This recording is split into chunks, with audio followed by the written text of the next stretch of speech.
안녕하세요. 저는 50대 중반에 아직 결혼하지 않은 아들과 딸을 둔 엄마입니다. 남편과는 떨어져서 각자 살고 있고 아주 필요한 일 외에는 서로 연락하지 않고 있습니다. 그런 지는 꽤 오래되었네요. 저는 남편이나 직장생활을 하다가 비슷한 시기에 퇴직을 했습니다. 그동안 살면서 단 한 번도 생활비를 풍족히 준 적이 없었고 늘 인색했어요. 제가 직장생활을 한다는 이유로 생활비를 주지 않았습니다. 처음엔 돈을 모아야 한다는 이유였고 그 돈으로 직장만도 해야 했고 주식 투자도 해야 한다면서 달라고 하지 말라고 하더라고요. 제가 번 돈으로 생활비를 충당하라면서 오히려 제게서 수단과 방법을 가리지 않고 돈을 빼내가려고 애를 썼습니다. 참 방법도 치사했습니다. 거실 청소하고 설거지 한 번 하는데 용돈을 달라고 했고 자기 아버지 생신이라고 용돈 드려야 한다고 돈을 달라고도 했습니다. 남편은 저희 친정 부모님에게는 최소한의 것만 했어요. 자주 찾아가 뵙지도 않았습니다. 제가 더 급여가 많다는 이유로 어떻게 해서든지 제게서 돈을 뜯어갈 궁리만 했어요. 결혼 초에는 돈을 잘 모아서 몇 년 만에 24평 아파트를 장만했었고 3년 후에는 40평 아파트로 이사를 했습니다.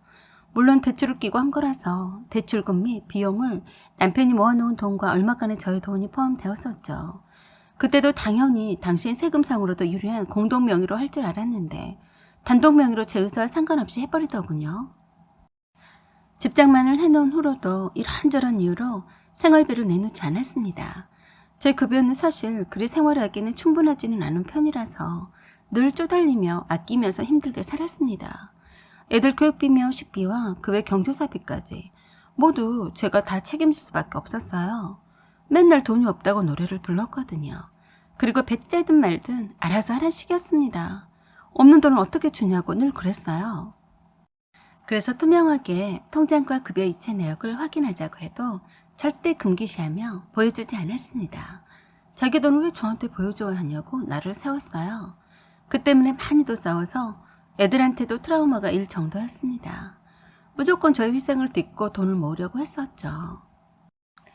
남들보다는 빨리 집장만을 한 거라서 처음엔 많이 참았습니다. 아마도 주식 투자 자금을 모으려고 그러나 보다 하고 맨날 싸울 수가 없어서 하루하루가 살기가 바쁘다 보니 참는 것도 습관이 되어버리고 체념하게 되어버리더군요. 시부모님의 생신 때나 명절 때 용돈도 모두 다 제 돈으로 드렸습니다. 제가 어느 날 시부모님 앞에서 생활비를 받아본 적이 없다고 했더니 대본에 그러시더군요. 거짓말도 말도 되는 걸 해라. 어디 생활비 안 줬다고 뻥을 치고 있니? 다 내 아들 덕분에 살고 있으면서. 시부모님도 믿지 않으시더라고요. 시누도 그렇고요. 그래서 남편에게 직접 물어보라고 하고 어이없어 웃기만 했네요. 남편에게 물어봤는지 어쨌는지는 모르지만 시댁 식구들은 여전했습니다. 명절 때 따로 음식 장만 돈도 모두 다 형님과 제가 다 냈었는데 손에 무슨 선물을 들고 오나 하고 늘 신경을 쓰곤 했어요. 시어머니는 신우에게 매번 전화해서 자주 오지도 않으면서 선물이라고 가져온 것이 겉보자만 잔뜩 들어있고 내용물은 겨우 생색만 내는 정도로만 들고 왔다라고 마음에 들지 않는다고 늘 불평불만을 했습니다. 시어머니도 평생을 무능한 시아버님을 먹여 살리신 분이라서 며느리인 제가 생활비를 한 번 못 받아서 사는 것에 대해서 별로 대수롭지 않게 생각했어요. 남편이 직장 다니면서 돈 모으느라고 그런 거라고 생각하셨던 거죠. 그러면서 늘 그러셨어요. 말도 마라. 나는 남편이라고 해봤자 몸만 딸랑 와서 나에게 평생 기생충처럼 기생하고 살았다. 돈 한 푼을 벌지를 못했어. 돈 되는 것마다 빚지고 차라리 일을 하지 말라고 했지 뭐냐? 라고 아버님에 대해서 말씀하셨었죠. 그래도 내 아들은 어떡하든 열심히 살아보겠다고 자기가 번 돈을 다 모아서 집도 사고 그랬지 않니? 그런 남편을 기특하게 생각해야지. 네가 복이 차고 넘쳐서 네 남편이 얼마나 소중한 줄 모르고 그런 거다. 아무 소리 하지 말고 무조건 내 아들이 하잔 대로만 하면 넌 얼마나 좋으냐?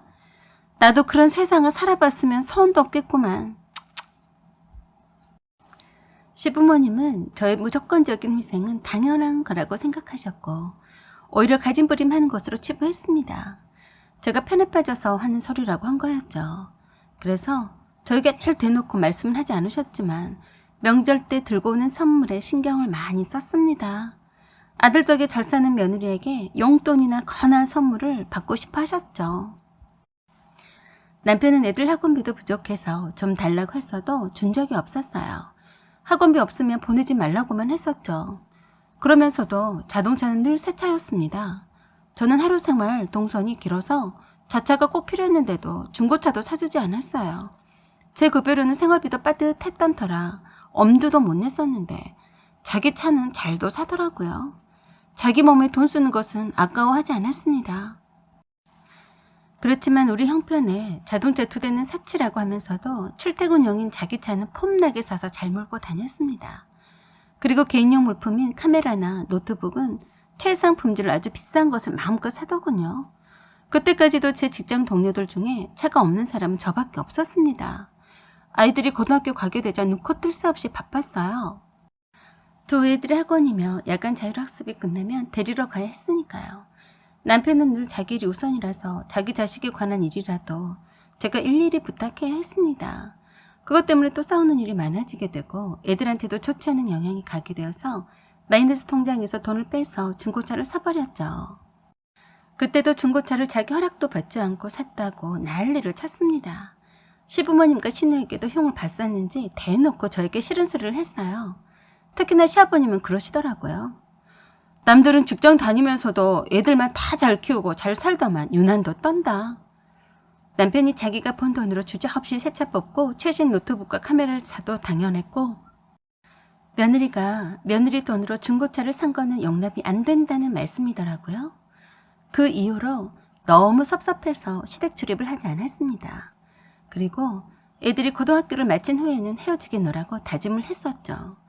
남편은 자기 번 돈으로 자기 명의로 저축도 하고 주식 투자도 하면서 자기 취미 생활까지 영위했습니다. 그게 모두 다 제 희생을 발판으로 한 거였죠. 저는 모아놓은 돈도 없이 모두 다 애들한테 다 쏟아부었었죠. 시댁에서는 당연하게 생각했습니다. 집안 내력이었거든요. 시아버님도 무능한 탓에 평생을 두고 시어머니가 번 돈으로 잘 사셨고요. 아주버니도 무능해서 형님이 식당 일에서 번 돈으로 겨우겨우 살아가고 있었어요. 그에 비하면 남편은 반듯한 직장에 다니고 있었고 그에 못지않은 직장에서 며느리가 남편보다 더 월급이 많다고 들은 시댁 식구들은 어떻게든 저에게 복노릇을 시키려고 했던 겁니다. 시어머니는 늘 저에게 그러셨어요. 너는 얼마나 좋으냐? 남편이 돈을 벌고 있으니 말이다. 나 같으면 네 남편을 업고 떠받들면서 살겠다. 부럽기만 하구만. 평생을 나한테만 기대고 사는 기생충 같은 인간도 남편이라고 대접받고 살고 있는데 너는 네 남편한테 고마워해야 한다. 불만하고 그러면 못 쓴다. 라고 말도 안 되는 소리만 하셨어요. 정말 시댁 식구들하고는 말이 통하지 않았고 남편은 늘 제멋대로이고 자기중심적이고 너무 이기적이었어요. 그래서 두 애들이 고등학교만 졸업하면 이혼하겠노라고 더욱더 다짐을 하며 참았어요. 그러는 사이에 시누의 시어머니에게서 꽤 많은 돈을 빌려서 주식 투자를 했었는데 엄청 큰 손해를 봤었나 보더라고요. 그걸 메꾸기 위해서 시부모님의 집을 담보로 해서 또 대출을 받아서 주식에 몰빵하더니 완전 망했습니다. 구체적으로 어떻게 망했는지는 말을 해주지 않아서 몰랐지만 은행 돈까지 다 끌어서 쓴 모양인지 빚도촉에 시달렸습니다. 다행히도 살고 있는 집을 담보로 대출을 받지는 않았더라고요. 시누의 시부모님들은 매일 저한테 전화해서 친정 언니들한테 돈 좀 빌려오라고 사정을 했습니다. 친정 언니가 사업을 잘 하고 있어서 잘 살았거든요. 제가 미치지 않고서야 이혼까지 고려하고 있는 마당에 친정에 가서 돈을 빌려오다니요. 말도 안 되었죠. 저는 딱 잘라 거절했습니다. 남편도 저에겐 신용대출을 받아달라고 사정했어도 이미 대출을 받아서 다 써버려서 대출이 안 된다고 거짓말을 했어요. 남편은 이미 카드 대출이며 각종 대출은 다 끌어다가 돌려막기 하고 있었어요. 시부모님 집이 곧 경매가 될지도 모른다고 저에게 반강제로 친정 언니한테서 돈을 빌려오라고 하더군요. 얼마나 급했던지 언니한테 찾아가서 돈을 빌려달라고 사정한 모양이었는데 언니도 그 많은 돈을 당장 현금으로 가지고 있진 않아서 빌려줄 수가 없었어요. 아무튼 시부모님의 집은 남편 덕분에 날아가 버렸고 신우는 남편에게 돈을 빌려주고도 못 받는 신세가 되었습니다. 참 이상하게도 남편이 벌려놓은 일인데도 시댁 식구들과 남편은 모두 다 제 탓인 것 마냥 그러더군요. 어이가 없었습니다. 기생충 같아서요. 그 와중에도 자기 명의 아파트 담보대출은 받지 않았습니다. 아마도 담보 여력이 없었던 것 같아요. 그래서 그런지 늘 저에게 그러더라고요. 남편 명의로 집이 하나 있으니 제 명의로 집 한 채를 사라고 했습니다. 참 어이가 없고 기가 막힌 말이었죠. 시부모님이 사시는 집도 날려버리고 월세로 작은 집에서 살고 있으니 집 하나 사서 주란 말인 것 같았습니다. 참 뻔뻔하기가 이를 데 없었어요. 시어머니는 남편이 돈을 주식에 투자하란다면서 꽤 많은 돈을 빌려줬다면서 저에게 갚으라고 했고 시누이도 남편이 빌려간 돈을 갚아주라고 하더군요. 빌려간 사람한테 받으라고 했더니 그러더군요. 부부는 일심동체인데 너무한 거 아니야? 오빠가 빌려간 돈이면 언니가 빌린 거나 매 한 가지인데 왜 모른 척해요? 아가씨, 나 몰래 빌려주고 나한테 갚으라고요? 돈도 없거니와 있어도 갚을 돈은 아니네요. 왜요? 오빠가 언니한테 돈 받아가라고 하던가요? 라고 했습니다. 시어머니가 시장바닥에서 힘겹게 모아놓은 돈을 남편한테 모두 다 날렸더라고요. 그러고도 남편한테 돈 달라고 하지 않고 말짱해 보이는 며느리한테 달라고 했습니다. 시댁 출입도 하지 않는 며느리에게 별 어거지를 다 써서 돈을 뜯어내려고 하더군요. 남편은 마이너스 통장과 카드 대출금을 갚느라 정신이 없어서 시부모님이 사는 집 월세도 못 드렸다고 했는데 저에게 달라고도 했습니다. 저는 줄 돈이 없어서 줄 수 없다고 했더니 아주 세상 천재도 없는 독한 며느리라고 하더라고요. 시어머니는 그때까지도 시장에서 야채 장사를 계속 하시고 있었는데 남편이 그 많은 돈을 가져가서 날려버렸는데도 돈에 쪼달리는 남편에게 계속 뒷돈을 대주고 있었더군요. 그 사실을 알게 된 아주버니가 남편과 대판 싸우기도 했습니다. 아주버니는 장남이긴 했지만 늘 백수로 빈둥거려서 시어머니에게는 늘 부끄러운 자식이었죠. 아주버니가 장사를 하겠다며 큰 돈을 빌려달라고 했었다는데 빌려주지 않았다더군요. 그런데 남편에게 집 담보 대출에다가 모아놓은 돈까지 다 해줬다는 말에 아주버니와 시어머니 사이가 엄청 틀어져 버렸습니다. 그 이후로 아주버니와 형님은 시댁 출입을 하지 않았고 명절 때도 발길을 끊었습니다. 시어머니는 남편을 편애하셨던 거죠. 꽤 많은 돈을 남편에게 빌려주고도 계속해서 빚 갚으라고 돈을 대주고 있었으니 엄청 화가 났나 보더라고요. 그때까지도 아주버니는 집장만도 꿈도 못 꾸고 있었고 힘겹게 살아가고 있었는데 조금 억울한 모양이었습니다. 그러다가 야채 장사를 하시던 시어머니가 쓰러지셔서 거의 1년 가까이 투병 생활을 하시다가 돌아가시게 되었어요. 남편 할 수 없이 병원비며 시아버님의 생활비를 책임지게 되었습니다. 참 어이없게도 시아버님은 할 일이 없으시면서도 시어머니 간병을 매우 힘들어하셨어요. 주말을 제외하고는 평일에 간병할 사람은 시아버님밖에 없었는데 말입니다. 평생을 일만 하다가 자식들을 키우느라 식구들 먹여 살리느라 고생만 하셨던 시어머니였는데 간병을 힘들어하면서 짜증을 보통으로 내는 것이 아니었습니다. 저는 평일에는 병원 출입을 하지 않았었죠. 퇴근 후에 집안일과 애들 케어하기도 바쁜데 어쩔 수가 없었습니다. 대신에 남편과 신우가 교대로 간병했어요. 저는 주말에만 갔습니다. 그런데 시아버님은 맨날 죽는 소리를 하셨어요. 물론 간병이 쉬운 일은 아니었지만 힘들다고 하면서 아파서 누워있는 시어머니에게 자신과 자식들 고생시키지 말고 빨리 저 세상으로 가라고까지 말을 하더군요. 그 때문에 남편과 시아버지 사이가 매우 좋지 않았고 만나기만 하면 서로 원수 보듯이 했습니다. 아주버니는 놀고 먹는 것이 취미라서 시어머니의 간병을 도와야 함에도 불구하고 병원에 문병을 몇 번 온 것 말고는 아예 출입을 하지 않았습니다. 시아버님은 맨날 팔자타령을 하면서 누워있는 시어머니에게 마음 편하게 하지 않으셨고 인상만 쓰고 있었어요. 그런 아버지를 보면서 남편이 그러더군요. 아버지가 아프면 절대 병원에 데려가지도 않겠어. 참 여자인 제가 봐도 시아버님을 보니 제 미래의 남편도 저러겠구나 하는 생각이 들어서 소름이 끼치더군요. 시어머니가 이런 대접을 받으려고 그동안 고생해가면서 시장바닥에서 야채 장사를 하셨나 싶었습니다. 고생만 하다가 남편과 자식들 좋은 일만 시킨 꼴이 되어버린 거죠. 그러시다가 시어머니는 돌아가시게 되었고 시아버님은 해방감에 기뻐하시는 듯 했어요. 신우의 남편은 시아버님의 생활비를 대주지는 않았습니다. 들여다보지도 않았고요. 그래서 신우이나 저에게만 만만하게 돈 달라고 연락을 하곤 했습니다. 남편과는 시어머니 병간호 일로 사이가 완전 나빠져서 감히 연락을 하지 못했거든요. 그래도 모른 척 할 수 없어서 몇 번 생활비조로 드렸었는데 남편이 드리지 말라고 하더라고요. 저에게도 연락이 와도 모른 척 하라고 시켰어요. 참 난감하더군요. 신우이는 남편을 놔두고 저에게 시아버지에게 매달 생활비를 함께 나눠서 드리자고 제안하는데 웃기지도 않아서 남편한테 말하라고 하고서는 그들은 연락을 끊었습니다. 시아버님의 생활비를 왜 제가 내야 하는 건지 정말 어이가 없었네요. 이제껏 남편이 벌어다 준 돈을 구경조차 못해본 사람한테 할 소리가 아니었죠.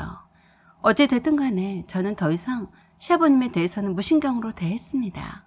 그러는 사이에 친정아버지가 암으로 투병 중이어서 퇴근 후 매일 병원으로 출근하다시피 했어요. 시아버님도 욕실 바닥에 쓰러지셨는데 요양보호사가 발견하고 병원으로 모시고 갔습니다. 이미 치료 시기를 지나버렸고 중증으로 진행이 된 상태라서 중환자실에서 보름 정도 있다가 가셨습니다. 남편이 그러더라고요. 그래도 아버지가 마지막으로 자식들 고생시키지 않으려고 빨리 가셨네. 아주머니도 신우이도 남편도 아무도 슬퍼한 사람이 없었고 그나마 투병 생활을 오래 끌지 않고 가시게 된 것을 다행으로 여겼습니다. 평생을 두고 시어머니가 벌어다 준 돈으로 사시다가 시어머니 병간호도 귀찮아하시더니 간유 뒷모습도 참 쓸쓸하구나 싶더군요. 남편의 미래 모습을 보는 것 같았습니다. 그때부터 시아버님이 사시던 용구 임대 아파트에서 남편이 혼자 지내게 되었습니다. 제가 이혼까지 고려하고 있는 줄은 알았기 때문에 알아서 나간 거였어요. 이혼만은 하기 싫었나 보더라고요. 그렇게 자연스럽게 별거를 하게 되었고 서로 연락을 하지 않게 되었습니다. 얼굴을 안 보니까 엄청 편해지긴 했어요. 가끔씩 집에서 키우는 강아지와 고양이를 보러 오곤 했었고 제 생일에는 떡 케이크도 보내오기도 했어요. 그리고 인심 쓰듯이 제 차를 한 번씩 점검도 해주고 쌀통에 쌀이 떨어진 것을 보고서는 쌀을 주문 배달시켜주고 가곤 했습니다. 어느 날 남편이 운동 가자고 주말 아침에 찾아왔습니다. 걷기 운동이 몸에 좋다면서 매주마다 걷기 운동으로 땀을 빼자고 하더라고요. 퇴직 후에 집에만 있는 제가 걱정이 된다고 하더라고요. 왜? 내가 아프면 병원비 들까 봐서 걱정됐니? 미쳤냐? 병원비는 네 돈으로 내야지.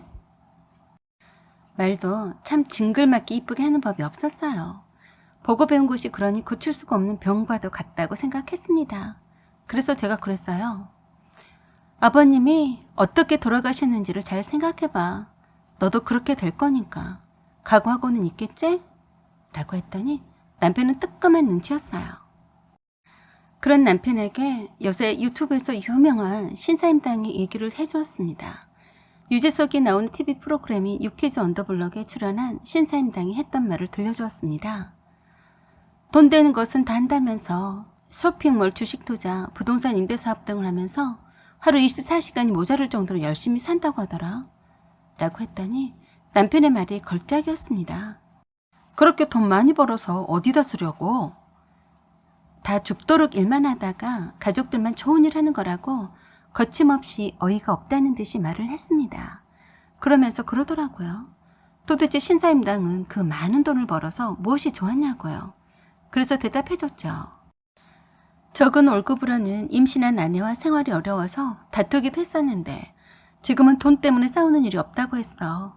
아내가 마음껏 돈을 쓸 수가 있다는 말에 난 참 감동했다. 이런 멋있는 사람도 다 있구나 했지. 내 남편은 자기가 번 돈으로 행여나 자식들과 마누라 입에 들어갈까 봐서 아까워 죽는단 말이야. 제 남편은 그걸 이해를 못하는 사람이었어요. 완전 자기 자신밖에 모르는 이기적인 사람이었기 때문에 자기 가족들을 어떻게 사랑해야 할지, 어떻게 책임을 지고 부양해야 할지도 모르는 인간이었어요. 역시나 변한 것 없이 여전했습니다. 그래서 제가 그랬어요. 그래, 너 혼자 잘 먹고 잘 살아라. 다음부터 운동하자고 오지도 말아라. 역시 변한 건 하나도 없었어요. 제 마음만 더욱 남편에게서 굳게 문을 닫아버렸습니다. 남편은 저에게는 남보다도 못한 완벽한 타인이라는 것을 새삼 더 깨닫게 될 뿐이었어요. 저는 퇴직 후 바로 시작한 온라인 사업에 재미를 붙이고 열심히 일하고 있습니다. 아직 안정적인 단계는 아니지만 작은 수입이라도 들어오고 있어서 제 노후 걱정은 하지 않아도 될 것 같아요. 남편과는 당분간 이렇게 떨어져서 살려고 합니다.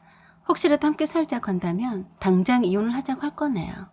지금은 그저 이혼을 하지 않고도 각자의 삶을 잘 살고 있으니 그런 대로 만족하고 있습니다. 우리 애들은 다 커서 성인이 되었으니 저의 인생 이막을 멋지게 설계하렵니다. 여러분들의 생각은 어떠신지요? 사연은 여기까지입니다. 구독과 좋아요 그리고 알림 설정 부탁드려요. 지금까지 시청해주셔서 감사드립니다. 안녕하세요. 오만사입니다. 오늘의 사연 읽어드리겠습니다. 저는 남편과 이혼하고 난 후에 재혼한 여자입니다. 최근에 전 남편을 뜻밖의 보게 되어서 생각이 난 김에 제가 전 남편과 이혼 스토리를 늘어볼까 합니다. 저는 전 남편과 저희 부모님의 아시는 분 소개로 맞선 비슷하게 해서 만나다 1년 가까이 연애를 하다가 결혼했어요. 전 남편이 저를 처음 보고 마음에 들었던 이유가 참 착해 보여서 결혼하게 되면 자기 가족들과도 잘 어울리고 부모님께도 잘하는 며느리가 될 것 같다는 이유였대요. 전 남편은 그동안 사귀는 여자가 여럿 있었는데 모두 결혼을 포기했었다고 합니다. 이유는 전 남편이 효자라는 것이었대요. 전 남편은 여동생 1명과 남동생 2명이 있었죠. 당시에 시부모님은 경제력이 없으셔서 전 남편이 가장 노릇을 하면서 동생들과 부모님을 각별히 챙기고 있었습니다. 저와의 첫 만남에서도 전 남편은 장남이면서 부모님한테 잘하는 신부감을 원하는데 어떻게 생각하느냐고 대뜸 물었어요. 요새 사람 같지 않게 책임감이 강한 장남이었습니다. 저도 저희 친정집에서는 장녀인 터라 전 남편을 이해했어요. 전 남편은 결혼하게 되면 저희 친정집에서도 맞사위로서 역할을 잘하겠다고 해서 참 듬직하니 마음에 들더군요. 요새 사람처럼 얕지도 않고 계산적이지 않고 순수한 점이 좋았어요. 시댁 쪽에서는 제가 직장도 좋고 전 남편이 참 마음에 들어 하니까 무척 좋아했습니다. 마침 시동생이 오랫동안 사귄 아가씨가 있어서 결혼을 서두르고 싶어 했는데 장남 먼저 결혼을 해야 한다는 시부모님의 말씀 따라서 생각보다 일찍 결혼을 했어요. 신혼 때는 정말 행복했습니다. 전 남편은 결혼 전보다 결혼 후가 더 좋았어요.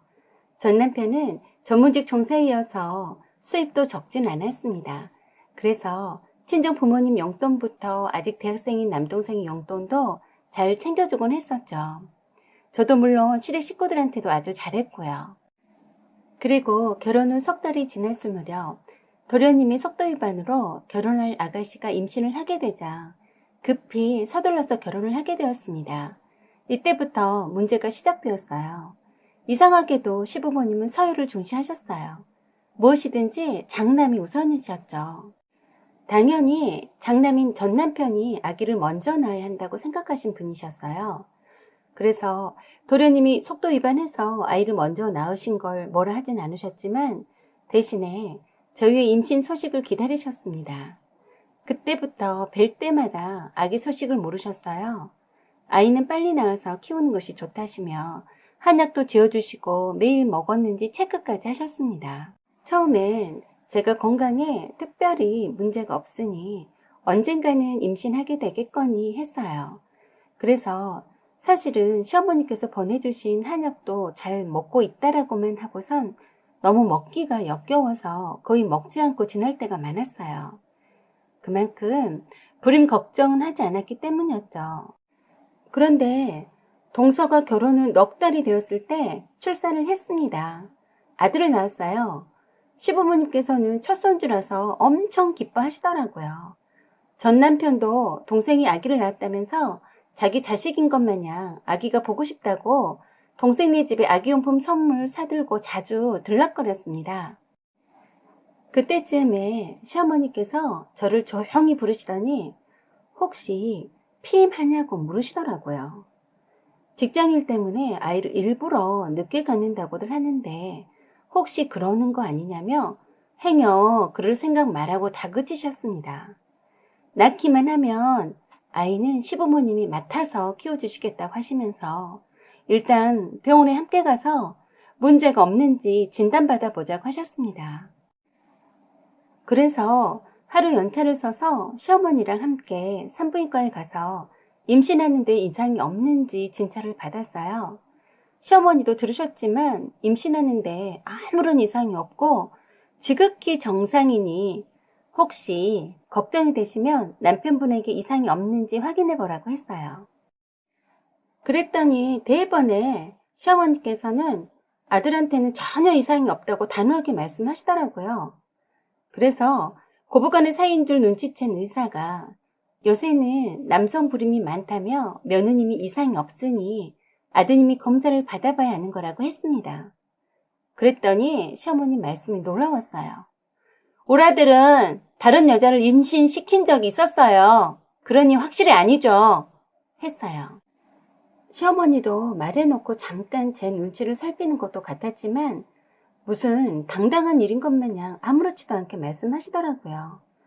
전 남편이 오래전 철없던 시절에 술집 여자를 만나서 임신시켰다고 했습니다. 그러다가 유산을 했다고 했어요. 그 말을 듣자 의사도 나도 놀랐네요. 저는 그때서야 알았습니다. 제 앞에서 저런 말을 거리낌 없이 말하는 것 보고서 시어머니가 얼마나 임신을 기다리고 있었는지, 그리고 임신하지 않는 저에게 얼마나 불만이 많은지 알게 되었었죠. 술집에서 만나서 임신했다는 그 여자에 대해서 전 남편에게 물어보니까 엄마가 그런 말까지 다 했냐며 시어머니한테 화를 내더군요. 그때도 시어머니가 전 남편 몰래 강제 유산시킨 거라고 했어요. 절대 술집에서 놀던 여자는 용납할 수가 없다고 했었대요. 아무튼 이래저래 저는 신경이 많이 날카로워졌습니다. 이젠 점점 노골적으로 시어머니의 간섭이 시작되었고 몰랐던 전 남편의 과거까지 알아버렸으니 스트레스가 쌓였어요. 그래도 이래저래 시어머니한테 책 잡히기 싫어서 퇴근 후 회사 일로 많이 피곤했지만 집안 살림을 똑부러지게 잘했어요. 가을 김장철이 다가오자 회사 직원 가족이 배추 농사를 짓는다는데 완전 싼 가격에 배추를 판매한다고 해서 많이들 예약 주문했어요. 저도 한 번도 김장을 해보진 않았지만 한번 해보고 싶어서 저렴해서 꽤 많은 양을 주문했습니다. 넉넉히 해서 동선에도 주고 시어머니께 자랑 삼아 보내드리고 싶었고 친정엄마가 허리 디스크도 있으셔서 김장 못하게 하려고 김장을 해서 보내드릴 생각이었어요. 전 남편이 함께 거들면 걸구적거리고 뭐하러 이렇게 많이 김장을 하냐고 야단할까 봐서 일부러 전 남편이 출장 간 날을 잡아서 김장을 했습니다. 절임 배추이니까 레시피 보고 고추 양념만 잘하면 되겠거니 했었죠. 그렇게 이틀을 혼자서 거의 꼬박 날 세워가며 했습니다. 제가 워낙에 깔끔한 성격이라서 늘어놓고 잠깐 쉬고 하지를 못합니다. 처음 하는 거라서 더디고 오래 걸렸지만 겨우 다 끝내고 나서 무너지듯이 너무 피곤하고 허리가 끊어질 듯이 아파서 끙끙 앓고 누워서 미친 듯이 잤네요. 얼마나 한참을 잤을까 저도 모르게 제가 앓는 소리에 잠에서 깨어나서 보니까 하혈을 하고 있었어요. 허리도 무너질 듯이 아팠고요. 그래서 그냥 몸이 피곤하니까 한 달에 한 번씩 하는 마법이 빨리 찾아온 줄 알았습니다. 이렇게 힘들 줄 알았으면 하지 말걸 후회도 했지만 막상 김장을 담아놓은 김치통들을 보니까 흐뭇했었죠. 그리고 회사에 하루 연차 쓰고 집에서 아무것도 하지 않고 푹 쉬었더니 한결 나아졌습니다. 전 남편은 무식하게 김장을 혼자 했냐면서 속상해하면서 다신 하지 말라고 다짐을 했어요. 그때 바로 병원에 가지 않은 걸 후회합니다. 나중에 병원에서 불임 진단을 받았을 때 제가 유산한 적이 있다고 하더군요. 돌이켜 생각해보니 이때가 아니었나 싶었어요. 첫 유산을 잘 관리했어야 했는데 그렇지 못한 것이 화근이었던 것 같아서요. 동서나 아기가 돌잔치 할 때도 시어머니는 저를 곱지 않은 눈빛을 보냈어요. 그렇잖아도 처조카인 동서나 아기를 안고서 전 남편은 얼마나 이뻐하는지 그런 모습을 볼 때마다 초라하고 작아지는 내 모습만 확인할 뿐이었습니다. 전 남편 친구들을 만나도 아기 키우는 얘기만 하는데 그럴 때마다 주눅이 들었고 전 남편이 안쓰럽다는 생각까지 들었습니다. 그럴수록 저는 시댁이 무슨 빚이라도 진 듯한 모양새로 더욱더 나름 잘했습니다. 시시때때로 시부모님 용돈과 선물도 자주 해드렸고 자주 찾아뵙진 않았어도 저는 맏며느리 역할은 잘 해왔다고 자부했습니다. 결혼 후 3년이 되어가자 시어머니께서 참을 만큼 참으셨다는 태도이셨어요. 저를 데리고 유명 불임 클리닉 산부인과에 갔는데 불임 진단이 내려지자마자 바로 이혼하라고 했습니다. 한 살이라도 나이가 젊을 때 서로 헤어지는 게 좋지 않냐고 했어요. 그러시면서 당신 아들을 놓아달라고 부탁을 했습니다. 그리고 전 남편에게도 그렇게 종용하셨어요. 처음엔 전 남편도 시어머니가 이혼하라고 했을 때는 화를 많이 냈어요. 하지만 시아버지까지 가세해서 전 남편을 불러다 놓고 설득을 하곤 했습니다. 더 나이가 들기 전에 이혼을 하면 서로 좋지 않냐고 하셨어요. 장남이 자식 없이 인생을 보내는 건 볼 수 없다고 단호하게 말씀하셨다네요. 자식 못 낳는 며느리로 시댁 식구들한테 눈치를 보고 사느니 서로 깨끗하게 헤어지라고 하면서 벌써 선볼 아가씨를 물색하러 다니셨어요. 그리고 시어머니가 대놓고 시댁 출입을 금하셨어요. 며느리로 인정하지 않으신다면서 결단을 내려서 신속히 이혼하라고 했습니다. 심지어 시아버지 생신 때 전 남편이 유명 한정 식당에 예약 걸어두고 시댁 식구들 다 모인 자리에서 시어머니가 저를 보고서는 박차고 나가시자 시아버지도 헛기침만 하시고는 나가버리셨어요. 그 자리에 왔던 동서네 부부와 아가씨도 표정이 굳어져 버렸고요. 전 남편은 난처해져서 어쩔 줄 몰라 했습니다.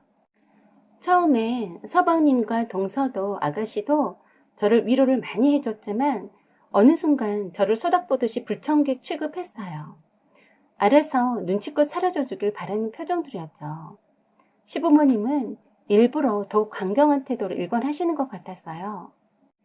저희네 부부가 사이가 좋고 이혼할 생각이 없어 보이니 이판사판 해보자는 심산이셨던 것 같았어요.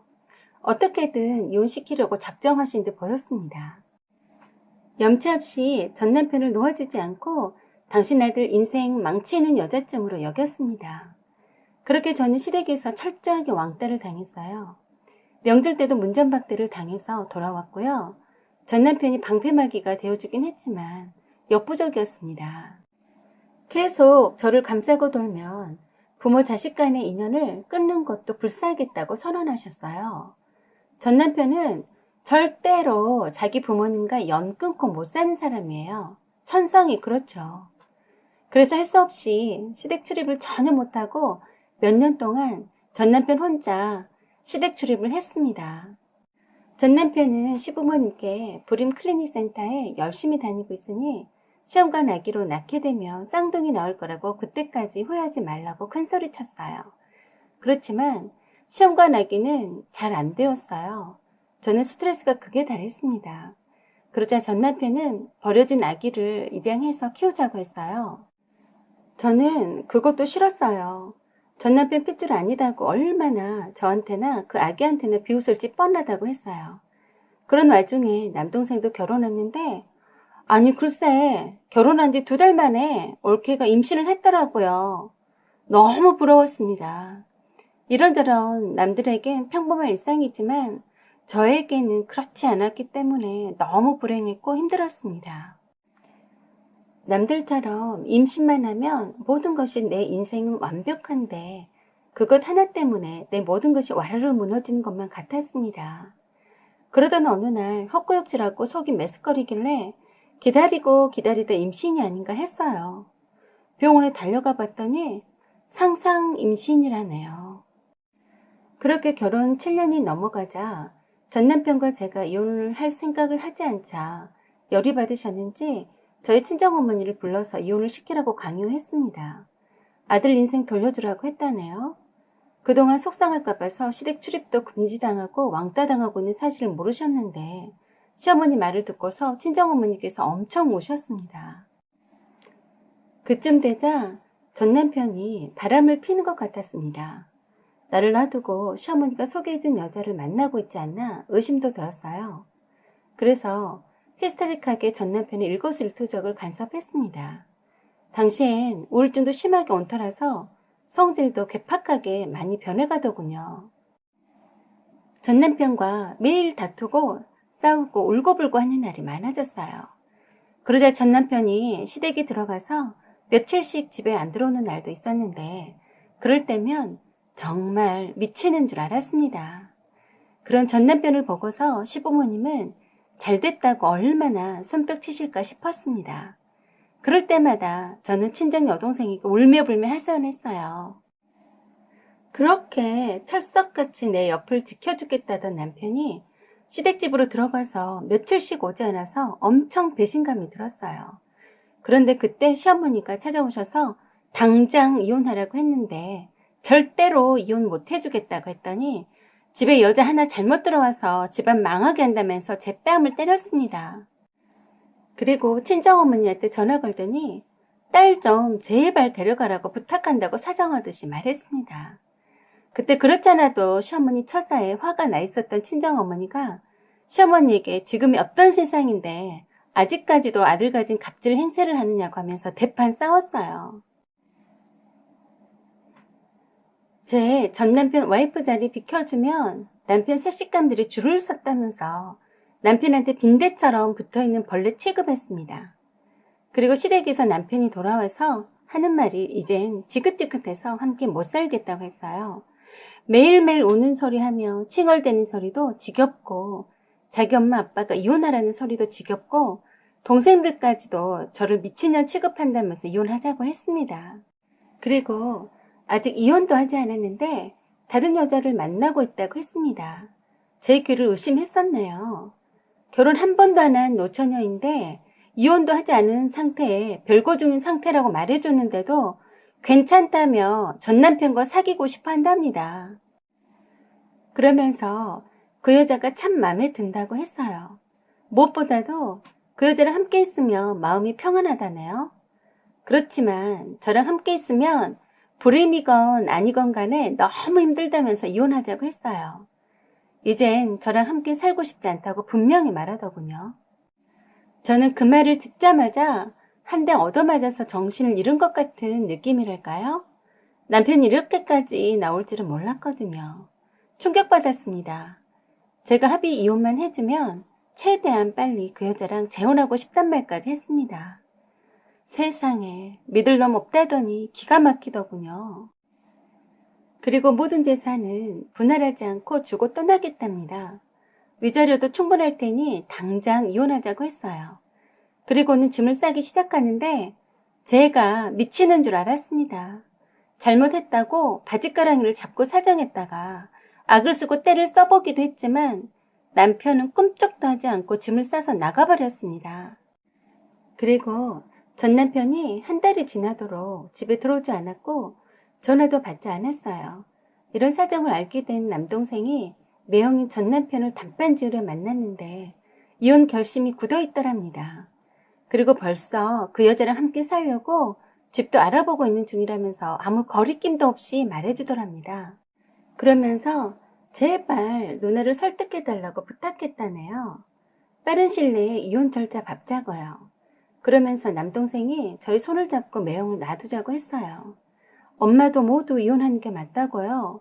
매형한테 벗어나서 누나 인생을 다시 살라고 했습니다. 그렇게 해서 이혼을 했습니다. 그리고 3년이 지난 지금 저는 지금의 남편을 만났어요. 현재 남편은 저보다 12살이나 더 많아요. 전 부인과 사별한 후에 재혼을 하지 않고 있다가 딸과 아들이 둘 다 유학 간 바람에 혼자 살고 있다고 했어요. 나이가 많긴 했어도 부동산 개발업을 하는 사업가였어요. 한마디로 돈 많은 재력가였습니다. 회사에서 오며 가며 저를 한 번씩 봤다는데 이혼이라는 말을 듣고 그때부터 적극적으로 배시했어요. 이혼녀라서 자존감이 많이 낮아진 나를 관심 가져주고 다정하게 다가오니까 바로 마음이 끌리더라고요. 전 남편이 딸 하나 아들 하나 낳고 알콩달콩 잘 살고 있다는 말에 약이 올라서 저도 재혼해서 보란듯이 잘 살고 싶었습니다. 재혼과 동시에 회사도 그만두고 멋지게 화려하게 꾸미고 살았습니다. 같은 동년배 친구들은 아이들 교육이다 뭐다 세월이 가는 줄도 모르고 정신없이 사는데 저는 시간도 많고 돈도 많고 하니 쓰고 사는 재미도 꽤 괜찮더군요. 아이도 한 번도 안 낳아봤겠다. 속 썩이는 애들도 없겠다. 스트레스 받을 일 없고 매일같이 피트니스 센터에서 운동하고 시시때때로 전신 마사지에 얼굴에 보톡스 그리고 코 성형까지 명품 의류의 핸드백까지 저는 오히려 시간이 거슬러 올라가는 듯 했습니다. 입금된 얼굴과 몸매가 확실히 다르더군요. 거기에다 남편이 다정다감하니 잘해주니 세상 부러울 게 없더라고요. 그래도 백화점이나 길에 지날 때 유모차 끌고 가는 아줌마들에게 시선이 끌리는 건 어쩔 수 없었어요. 아장아장 걸어다니는 애들만 봐도 내가 낳은 아이인 것처럼 신기하고 경이롭게 쳐다보곤 했습니다. 자존심 상해서 현재 남편에게 눈치채지 않으려고 노력했었죠. 그러다가 어느 날 현재 남편이 회사에 새로 법률 상담을 맡아줄 팀을 새롭게 꾸렸다고 하면서 부부 동반으로 집으로 초대한다고 했습니다. 요리사가 와서 식사 대접을 하는 거라서 저는 아무것도 할 필요가 없었죠. 새로운 법률 자문팀에는 기존의 전문직 종사자들 3분이라고 했어요. 그래서 총 6명이 참석한다고 했습니다. 모두 젊은 사람들로 물갈이를 했다는데 그 부인들이 저랑 나이대가 비슷해서 잘 어울릴 거라고 하더군요. 그래서 남편 내조를 위해서 참신하게 차려입고 손님을 맞이했습니다. 그런데 그중 한 사람이 낯이 익었습니다. 바로 전 남편인 줄 금방 알아챘어요. 못 본 지 꽤 오래되었는데 그새 많이 늙었더라고요. 전 남편이라고 생각하기도 창피할 정도로 왜소해 보이고 볼품없어 보여서 참 보기가 거시기 했습니다. 거기에다 따라온 그 여자, 나랑 이혼도 하기 전에 사귀었다던 그 여자도 왔어요. 아니, 뭐야? 이렇게 못생긴 여자였어? 완전 아줌마네. 늙었고 촌스럽고. 겨우 저런 여자랑 재혼하려고 이혼하자고 기를 쓰고 덤빈 거였어? 전 남편을 따라온 그 여자를 보고서는 매우 실망했습니다. 저는 거기다 대보니 완전 여신 같았네요. 전 남편은 저를 보고서는 놀라긴 했지만 닮은 사람인가 하고 긴가민가 하는 눈치였습니다. 엄청 예뻐졌고 날씬하고 화려해져서 옛날에 수더분했던 저와는 비교가 안 될 만큼 많이 변했기 때문인 것 같았어요. 그래서 제가 전 남편의 이름을 부르고 먼저 악수를 청했어요. 이혼한 전 부인을 벌써 잊었냐고 했더니 둘 다 깜짝 놀라더군요. 현재 남편에게도 소개시켜줬어요. 다른 여자랑 살고 싶다고 떠난 전 남편이에요. 세상에 여기서 만나다니. 현재 남편은 쿨하게 2년 한 번 대단하다고 손 넘겼어요. 그런데 전 남편의 와이프는 매우 당황했어요. 아무리 애를 2번씩이나 낳았다 손치더라도 얼마나 관리가 안 되었던지 뱃살도 축 처지고 얼굴은 넙떡해서 완전 후덕한 아줌마가 다 되어 있더라고요. 아무리 봐도 여자로서 매력이 전혀 없어 보이는데 저런 여자랑 애기 낳고 살고 싶을까라는 생각이 들 정도로 정말 볼품 없었어요. 저는 그 여자에게도 먼저 손 내밀며 아는 체를 했어요. 그동안 어떤 여자인지 궁금했었는데 오늘 보게 되네요. 암튼 반가워요. 저는 당신 남편의 전부인이에요. 했습니다.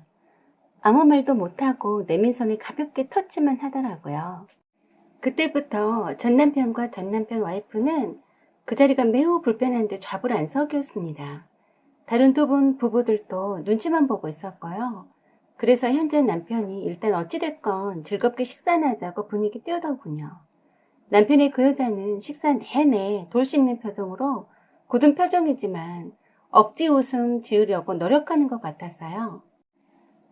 저 같으면 박차고 일어나서 가버렸을 텐데도 잘 참고 자리 지키고 있더라고요.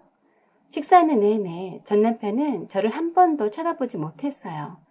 그 여자만 저를 힐끔힐끔 쳐다보긴 했지만 완벽한 제 외모에 기가 완전 죽어 있었어요. 2분의 다른 부부들이 저보고 완전 미인이라며 이구동성 말하는데 듣기 참 좋았어요. 식사가 끝나고 따로 전 남편에게 다가가 말했어요. 겨우 저런 여자랑 살려고 나랑 이혼하자고 했어? 참 실망이네. 아니지. 씨바지 능력이 있었지. 그래, 씨바지. 그리고 말했어요. 씨바지 능력 아주 대단한 거니까 딴 데 눈 돌리지 말고 애들한테 좋은 아빠로 잘 지내길 바래. 그리고 부탁인데 이젠 제발 내 주위에서 얼쩡거리지 말아줬으면 하는데 부탁이야. 나 요새 다 좋았는데 잡것들 보게 되니 옛날 일이 생각나서 말이야. 라고 했어요. 웃으면서 아주 최대한 교양 있게 말했는데 좀 무서웠나? 하고 생각될 정도로 얼굴이 하얗게 질렸더라고요. 그리고 전 남편과 사는 그 여자한테도 가서 말했어요. 전 남편이 당신과 살겠다고 집 나가서 이혼을 요구했었는데 여기서 만날 줄은 꿈에도 생각지도 못했네요. 유부남 이혼시키고 사니까 살만하던가요? 아님, 전 남편이 이혼하고 올 테니까 같이 살자고 하던가요? 저한테 고마워하세요. 끝까지 내가 이혼 안 해줬으면 불륜녀로 남았을 텐데. 저도 고마워요. 당신 때문에 거지 같은 당신 남편을 떠나게 됐잖아요. 난 지금이 너무 행복하거든요. 그리고 또 말했어요. 당신이나 당신 남편 내 수준하고 너무 안 맞으니까 지금 당장 꺼져주세요. Please. 하고 조용히 말했습니다. 전 남편의 와이프는 놀란 토끼 눈을 뜨고 뒷걸음질 치더니 전 남편을 잡고 나가자고 하더라고요. 그리고는 현재 내 남편에게 이래저래 핑계대고 바로 가버렸습니다. 알아듣게 얘기했더니 알아서 남편 일에 대해서 손 떼고 법률 자문팀에서 나갔다고 하더라고요. 참 저렇게 볼 것도 아무것도 아닌 인간한테 내가 왜 그렇게 매달렸었는지 한심하기만 했습니다.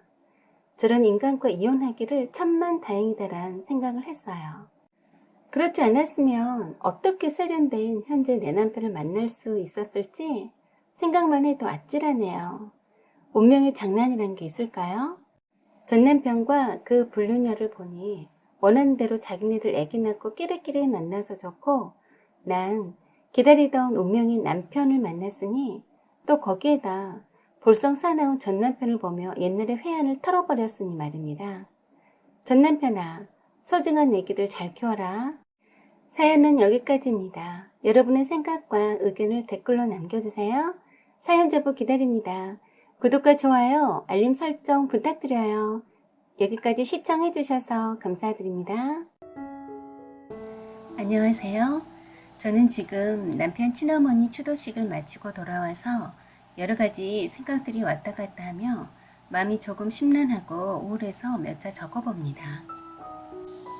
남편 친어머니가 돌아가신 지 벌써 17년, 18년이 되었네요. 남편에게는 두 분의 어머니가 계십니다.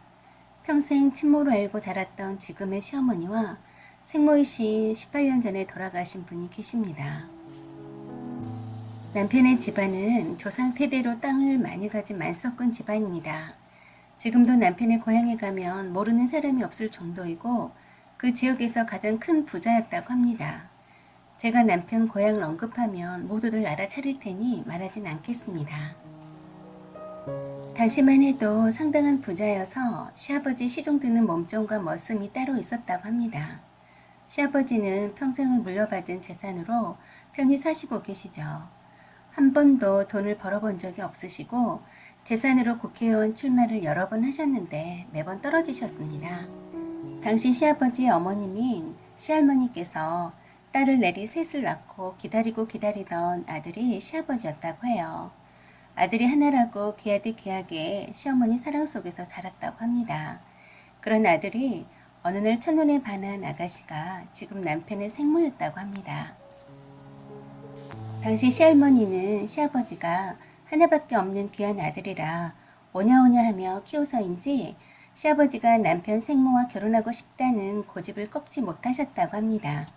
시아버지의 말씀에 의하면 남편 생모는 옛날 분들과는 다르게 피부도 하얗고 키도 크고 정말 미인이었다고 해요. 남편의 생모는 부잣집에 시집 간다고 엄청 주변에서 부러워했다고 합니다. 평범한 집안의 처녀가 소중하디 소중한 하나밖에 없는 아들이 죽도록 좋아한대서 마지못해 시킨 혼인을 시할머니는 매우 불만스러워했다고 합니다. 시할머니의 전부와도 같았던 하나밖에 없는 귀한 아들이 양에 차지도 않는 한 여자한테 빠져있는 것을 못 견디게 힘들어했다고 해요. 질투가 보통이 아니었다네요. 시할머니는 시할아버지한테 평생에 단 한 번도 사랑을 받아본 적이 없었고 단지 아들 하나 낳은 것만으로 본처 자리를 지키고 있는 거라고 생각하고 있었다네요. 신혼 때인데도 일부러 며느리 남편 생모를 밤 늦게까지 집안일 시키고 새벽부터 방 앞에서 기침하며 일어나라고 깨웠답니다. 자기 아들인 새신랑과 잠깐이라도 함께 있는 것을 보면 곳간으로 끌고 가서 집안일 제대로 안 하고 귀한 아들 꼬시고 있다고 쥐어받고 수시로 때렸다고 해요. 집에서 일하는 사람도 많았는데 그들보다 더 많은 일들을 시키고 끝나지 않고서는 잠을 잘 수 없게 했다고 해요. 정말 경악할 만한 일은 아들 부부방이 불이 꺼진 후 한참 뒤에 몰래 건너와서 방 앞에서 지키고 있기도 했다네요. 헛기침을 하고 왔다 갔다 했다고 합니다. 아들인 시아버지가 시할머니한테 밤늦게 안 주무시고 뭐 하시냐고 모안을 주니까 그 다음날 며느리를 데려다 머리채 잡고 흔들며 자기 아들 혼을 빼놓은 불효운년이라며 두들겨 팼다고 합니다.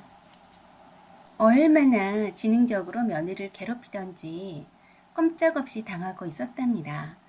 아들인 시아버지와 남편인 시할아버지 앞에서는 엄청 다정하게 대해주다가도 안 보이는 곳에서는 머리 쥐어박고 때리는 건 기본이고 욕을 하면서 하루 종일 일거수일투족을 감시하듯이 간섭하면서 죽도록 집안일을 시켰다고 합니다. 그 집안의 몸종보다 더 못한 시집살이를 혹독하게 시켰다고 해요. 종년보다 더 못하게 일을 시켰고 매번 하는 말이 니년이 힘들면 도망 안 가고 배기겠니? 하면서 힘들면 도망치라고 했다네요. 그리고 임신하면 죽여버리겠다는 말을 달고 살았답니다. 정말 너무 고통스러워서 도망가고 싶었답니다.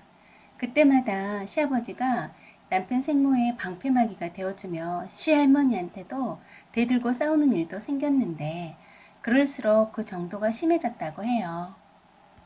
그러다가 남편 생모가 첫 임신을 하게 되자 별 이유를 다 들어 강제로 각방을 쓰게 했고 일부러 시아버지가 술집에 드나들도록 유도했다네요. 그리고 별 핑계를 다 들어서 집에서 하루 종일 아들인 시아버지 곁을 내주지 않았다고 합니다. 임신 초기에는 유산시키려고 항아리에 물 길어 나르게 하고 배도 걷어차고 잠을 재우지 않고 밤에는 쪼그리고 앉아서 바느질을 시켰다네요. 무슨 영화 속에서나 나올 법한 것보다 더한 일들이었다고 합니다.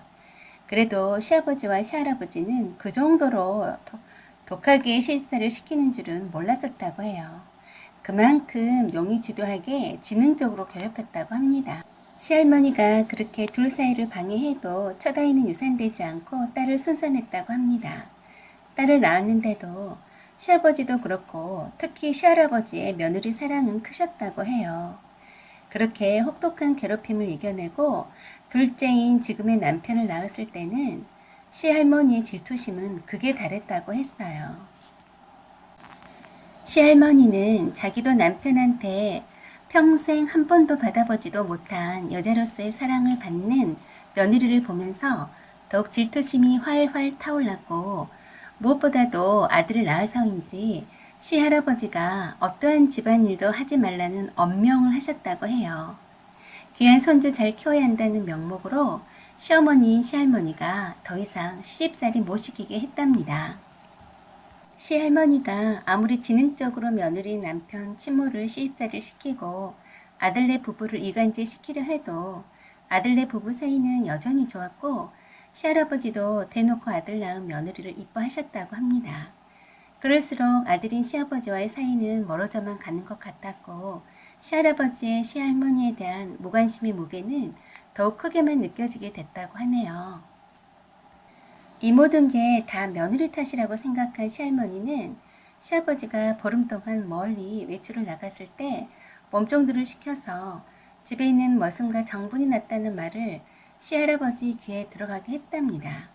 엄청 화가 난 시할아버지가 그게 사실인지 확인하려고 시어머니랑 함께 며느리 방을 지켜보니 머슴이 새벽에 방에서 나오는 것을 보게 되었고 시할아버지를 마주치자 머슴이 그대로 도망쳤다고 하네요. 시할머니가 종려놈들 모두에게 돈을 쥐어주고서 함께 작당을 한 거라네요. 물론 머슴놈도 시할머니한테 돈 받고 시간 맞춰서 연기를 하고 도망쳤답니다. 아무리 아니라고 해도 믿어준 사람도 없었고 바로 맨몸으로 쫓겨났다고 해요. 그렇게 억울하게 3살 된 아들과 생이별을 하게 되었다고 합니다. 그 뒤 지금의 새어머니를 친모를 만나기 전까지 생모인 줄 알고 자랐다고 해요. 남편이 시아버지한테는 그 머슴과 바람나서 집에 있는 돈을 훔쳐서 도망갔다고 했다네요. 다른 몸종들한테도 그렇게 말하도록 시켰고요. 친정 동네까지 그런 소문을 퍼뜨리게 해서 맨몸으로 쫓겨난 남편 생모는 친정집에도 가지 못하고 자살까지 하려고 했답니다. 그러다 어느 찢어지게 가난한 양반 후손이 사는 집에 할머니는 장님이고 어린애들은 5이나 되는데 주인 양반은 양반임내하고 아무것도 안 하고 있더래요. 그 집 안주인은 사별했다는데 애들 5이 모두 굶어 죽게 생겼는데 양반이라고 애들 밥 하나 챙겨서 먹일 줄 모르더랍니다. 얼마나 기가 막히던지 애들을 굶겨 죽일 셈이냐고 호통치고 양반이 밥 먹여주는 것 아니다고 집안일도 시키고 밥도 해서 먹였다네요. 자살이고 뭐고 남편 생모가 밥해서 먹이지 않으면 애들 5과 할머니와 선비 양반이 굶어 죽게 생겨서 일단 이 사람들을 살리고 보자 했다네요. 너무 찢어지게 가난한데 젊은 선비 양반은 정말 무능하게 아무것도 안 하고 있더랍니다. 그런 무능한 모습이 너무 화가 났답니다. 그래서 그 선비 양반에게 호미를 쥐어주며 뻘에서 굴을 채취하게 하고 남편 생모가 그 채취한 굴을 시장에 내다 팔기 시작했답니다.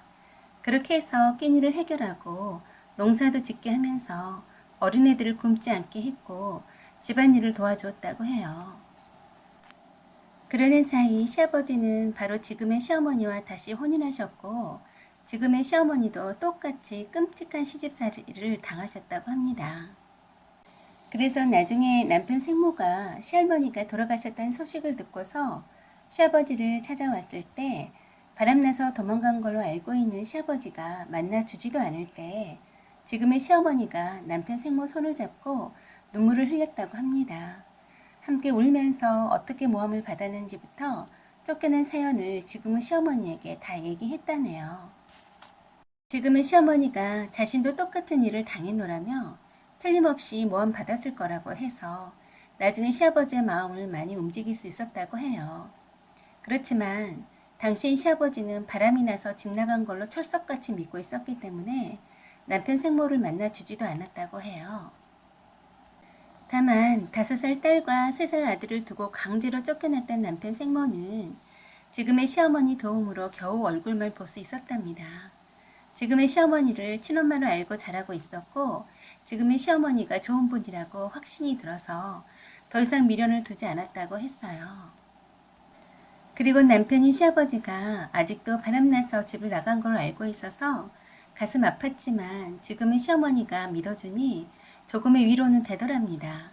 그렇게 가슴 한켠에 아픔을 묻어두고 남편 생모는 더 이상 시아버지와 아들과 딸을 찾지 않았다고 합니다.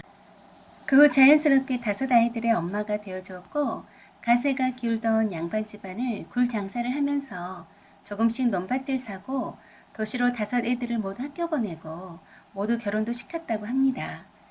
장님이었던 할머니도 잘 모시다가 보내드렸고 남편이 된 선비 양반도 암으로 떠나 보냈다고 해요. 그리고 위안 말기 판정이 나자 지금의 시어머니가 저희 모두를 앉혀놓고 남편 생모에 관한 얘기를 자세히 해주셨습니다. 그동안 남편 생모가 지금의 시어머니가 친모임을 믿도록 따로 생모가 있음을 말하지 말아달라 부탁했었다고 합니다. 그리고 남편과 저에게 그리고 손이 신우에게 억울하게 모함을 받아서 자식들과 생이별하고 어떻게 그 세월들을 이겨내고 사셨는지 참 불쌍하신 분이다라며 살 날이 얼마 남지 않았으니 늦기 전에 너네들의 마지막 자식의 도리를 다 해라라고 부탁하셨습니다. 그리고 시아버지한테도 편히 하늘나라로 가실 수 있게 억울함은 풀어주어야 한다고 말씀하셨습니다. 시아버지도 고개를 끄덕이셨습니다. 말기암 환자로 6개월 선고를 받으셔서 아무도 없는 고향집에 가고 싶으시다셔서 시아버지가 살던 동네에 고향집에 요양하러 내려와 계셨습니다. 남편과 저는 우리들 손잡고 시아버지랑 함께 뵈러 가는 내내 조금 긴장이 되더군요. 처음 들었던 남편의 생모 이야기는 마치 영화나 드라마에서나 나올 법한 스토리 아니었던가요? 55세 젊은 나이에 가난 말기 환자임에도 피부는 하얗고 주름 하나 안 보였습니다. 우리가 오고 있다는 소식을 접하시고 누워있다가 벌떡 일어나 앉으셨다고 해요. 저와 남편이 어머니 인사드리겠습니다. 절 받으십시오. 하니 얼마나 우시던지 그냥 계속 와줘서 고맙다, 보고 싶었다고 진심을 말씀하셨어요.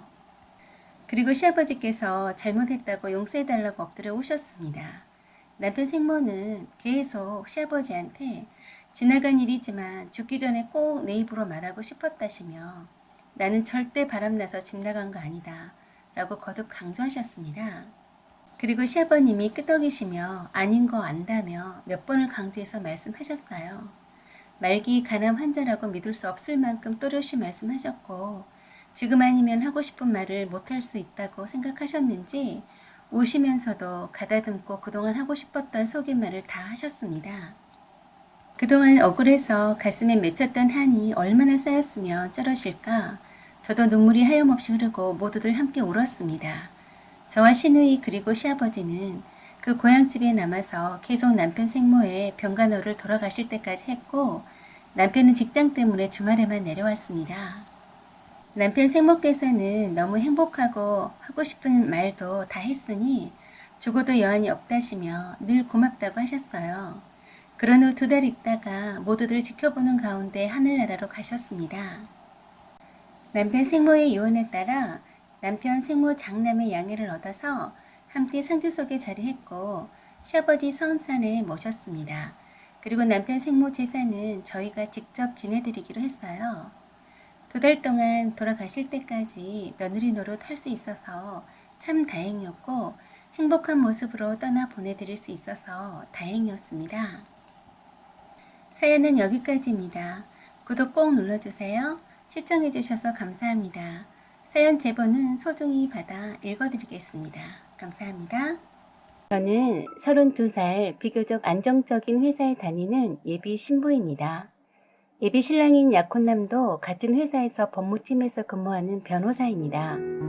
저희는 1년 동안 회사에는 아무도 모르게 교제를 했고 양가 부모님께 인사를 드렸고 결혼 날짜까지 잡아놓은 상태입니다. 남친은 그저 평범한 사람인데 생김새도 못나지도 않고 회사 내에서도 똑똑하다고 인정받을 만큼 말도 잘하고 능력 있어 보여서 마음에 들었어요. 남친은 그때까지 예비 시부모님과 함께 살고 있었습니다. 주말에 결혼식장 예약과 관련해서 오후에 만나기로 했어요. 제가 점심때 친구들과 약속이 있어서 끝나면 연락하기로 했고요. 친구들과는 점심을 간단히 하고 차 한잔 마시고 결혼 준비로 바쁠 테니 빨리 가라고 해서 서둘러 나왔습니다. 그리고 남친 집이 있는 아파트로 갔어요. 아파트 주차장에 들어서려는데 마침 남친이 추리닝 차림으로 밖으로 나와 있는 걸 보고 차를 주차장 입구 갓길에 세워두고 남친을 보려고 나오려던 참이었어요. 그런데 웬 남자아이와 함께 있었어요. 남친에게는 결혼한 누나에게 조카들이 둘이 있는데 3살 딸과 이제 갓 돌 지난 아들밖에 없는데 말입니다. 누구지? 옆집 애인가? 하고 밖으로 나오려는 순간 갑자기 애 엄마처럼 보이는 여자가 그 남자애 쪽으로 가더니 손잡고 가려고 하니까 그 남자애가 남친에게 떨어지지 않으려고 발버둥 치는 겁니다. 그 모양새는 꼭 애가 자기 아빠한테서 떨어지지 않으려고 하는 것처럼 보이더군요. 저는 속으로 누가 보면 애기 아빠인 줄 알겠네 하고 생각할 정도였죠. 누군데 저러지? 라고 생각하면서 차에서 내려서 가려던 중에 그 애는 그 여자가 데리고 건너편 아파트 쪽으로 가더군요. 그런데 남친이 그 애한테 손을 흔들면서 뭐라고 하는데 잘 들리진 않았어요. 그런데 그때 제가 남친을 부르고 다가가자 엄청 놀란 눈치더라고요. 여긴 웬일이야? 언제 왔어? 그래서 제가 저 앤 누구야? 하니까 완전 당황한 눈치여서 이상하다 싶었습니다. 대충 이웃집 아이라면서 자기가 애들을 좋아하니까 한 번씩 운동 겸 나오면 잘 놀아준다고 했어요. 전 그때 그런가 보다 했습니다. 그리고 그냥 지나쳤어요. 그런 후 남친과 함께 예식장 보러 다녔죠. 그리고 남친이 저보고 집에 오기 전엔 꼭 연락 먼저 하고 오라고 하더라고요. 아니, 우리 사이에 무슨 연락을 하고 말고 하냐고 오긴 짬뽕 같은 소리 하지 말라고 했죠. 그리고 우린 결혼식 준비로 매일같이 만나서 신혼살림 보러 다니고 바빴어요. 그러던 어느 날 남친이 화장실 잠깐 다녀온다며 휴대폰 놓고 간 사이에 전화가 울렸어요. 받을까 말까 하다가 혹시나 해서 받았습니다. 박상진님 전화입니다 하고 전화 받았더니 어떤 어린아이가 다짜고짜로 아빠! 하는 겁니다. 그래서 제가 아빠? 전화 잘못 걸었네 아가야 하고 했더니 어? 하더니 끊었어요. 그런데 순간 놀랐어요. 전화 발신자명에 샛별이라고 명칭되어 있었습니다. 바로 다시 걸려왔어요. 그래서 제가 아가야 네 아빠 이름이 뭐니? 하니까 박상진이요 하는 거예요. 그래서 제가 박상진이가 네 아빠 맞아? 하니까 네 하는 겁니다. 그러고 통화하는 중에 남친이 왔어요. 나는 계속 남친이 보는 앞에서 네 아빠 어디 사는지는 아니? 하니까 우리 아빠 대우 프루지오에 살아요 했어요. 남친 그 광경을 보고 바로 휴대폰을 낚아채더니 전화 끊어버리더라고요. 완전 당황한 표정이 더 의심스러웠죠.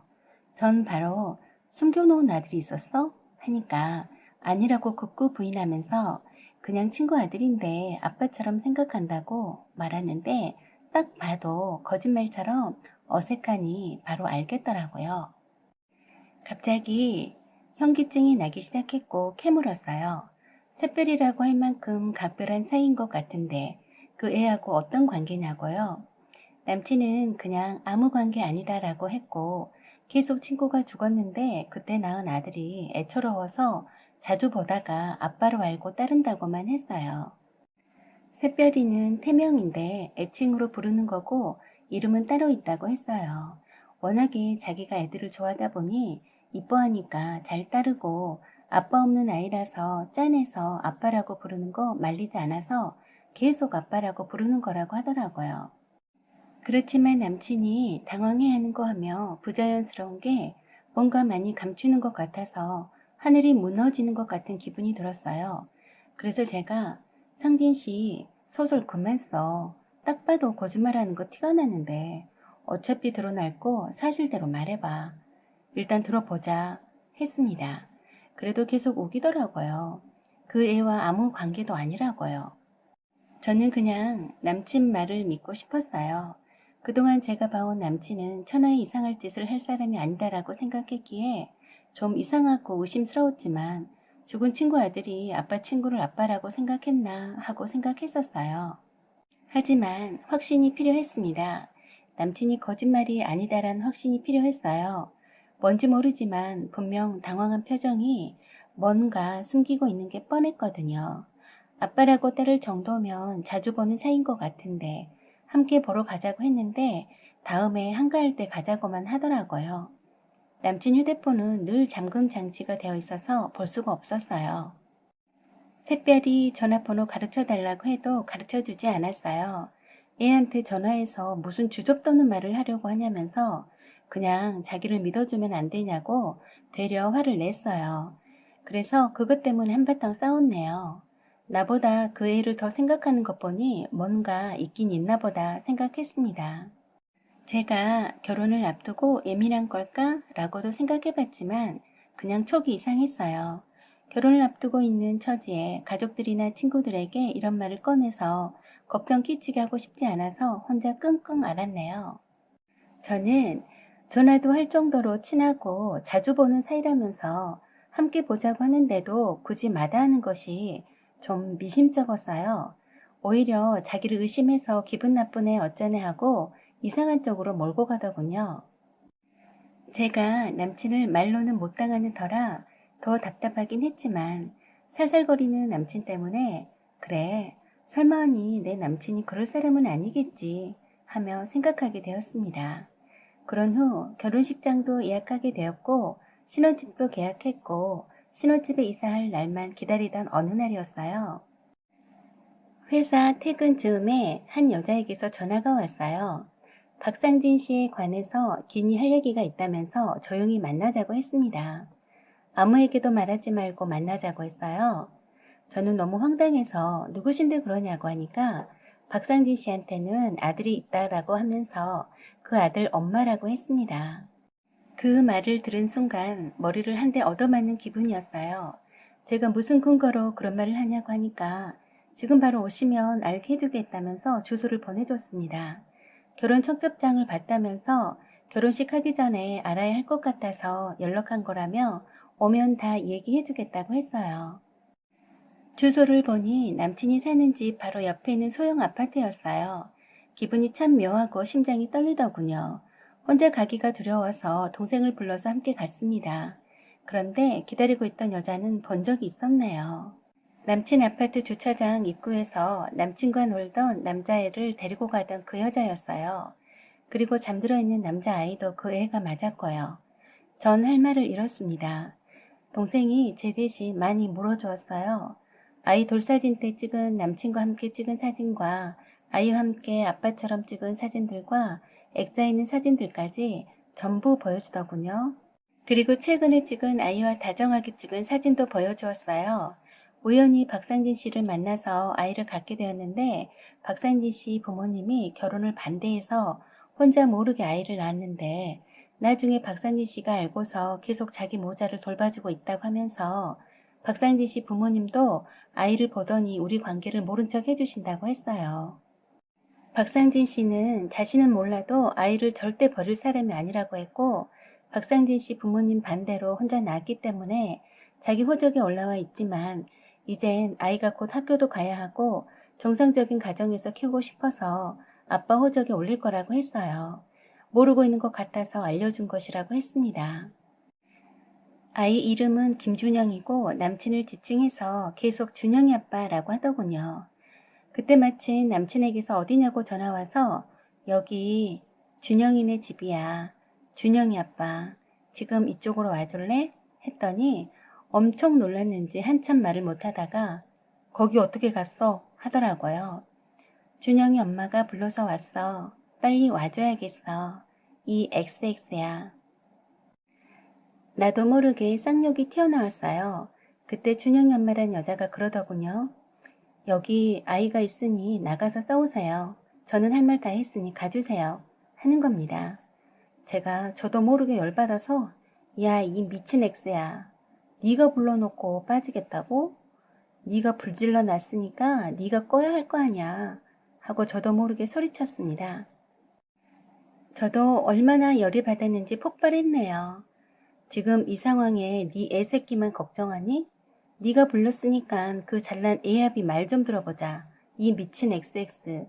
그냥 넘어가나 봐라. 하면서 갑자기 생각난 듯 건너편 아파트에 살고 있는 예비 시부모님에게 전화 걸었어요. 여기 손자 준영이네 집이니 빨리 오시라고 했습니다. 완전 열받아서 큰 소리로 말하는 예비 며느리 목소리 듣고서 그냥 끊어버리더라고요. 그래서 다시 전화 걸었더니 받지 않았어요. 다 알고 있었으면서 속이고 결혼을 강행하려 했던 거네요. 동생이 옆에서 진정하라고 하고 다독이는데도 엄청 화가 났어요.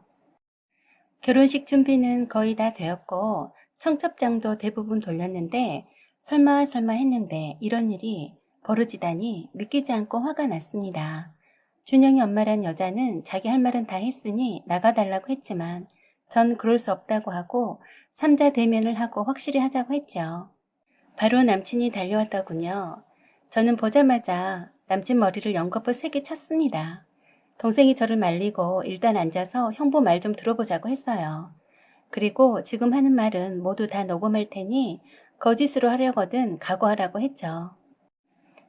남친은 저에게 너무 미안하다고 먼저 사과했어요. 처음부터 속이고 결혼하려던 거는 아니었는데 그러면 결혼해주지 않을 것 같아서 이대로 계속 모른 채로 살아주기를 바랬다고 했어요. 여기 있는 아이 엄마랑은 더 이상 아무런 사이도 아니고 진작에 정리가 됐었다고 맹세한다고 했습니다. 그러자 저는 준영이 엄마란 여자를 쳐다봤어요. 아무 말 안 하는 것이 맞는 모양입니다.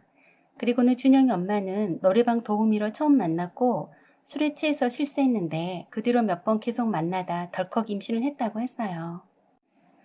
따로 사랑해서 만난 건 아니고 졸업시험 스트레스를 풀려고 돈 주고 만난 관계였기 때문에 받아들일 수 없었는데 혼자서 몰래 준영이 나타나서 결혼하자고 했지만 거절했다고 했어요.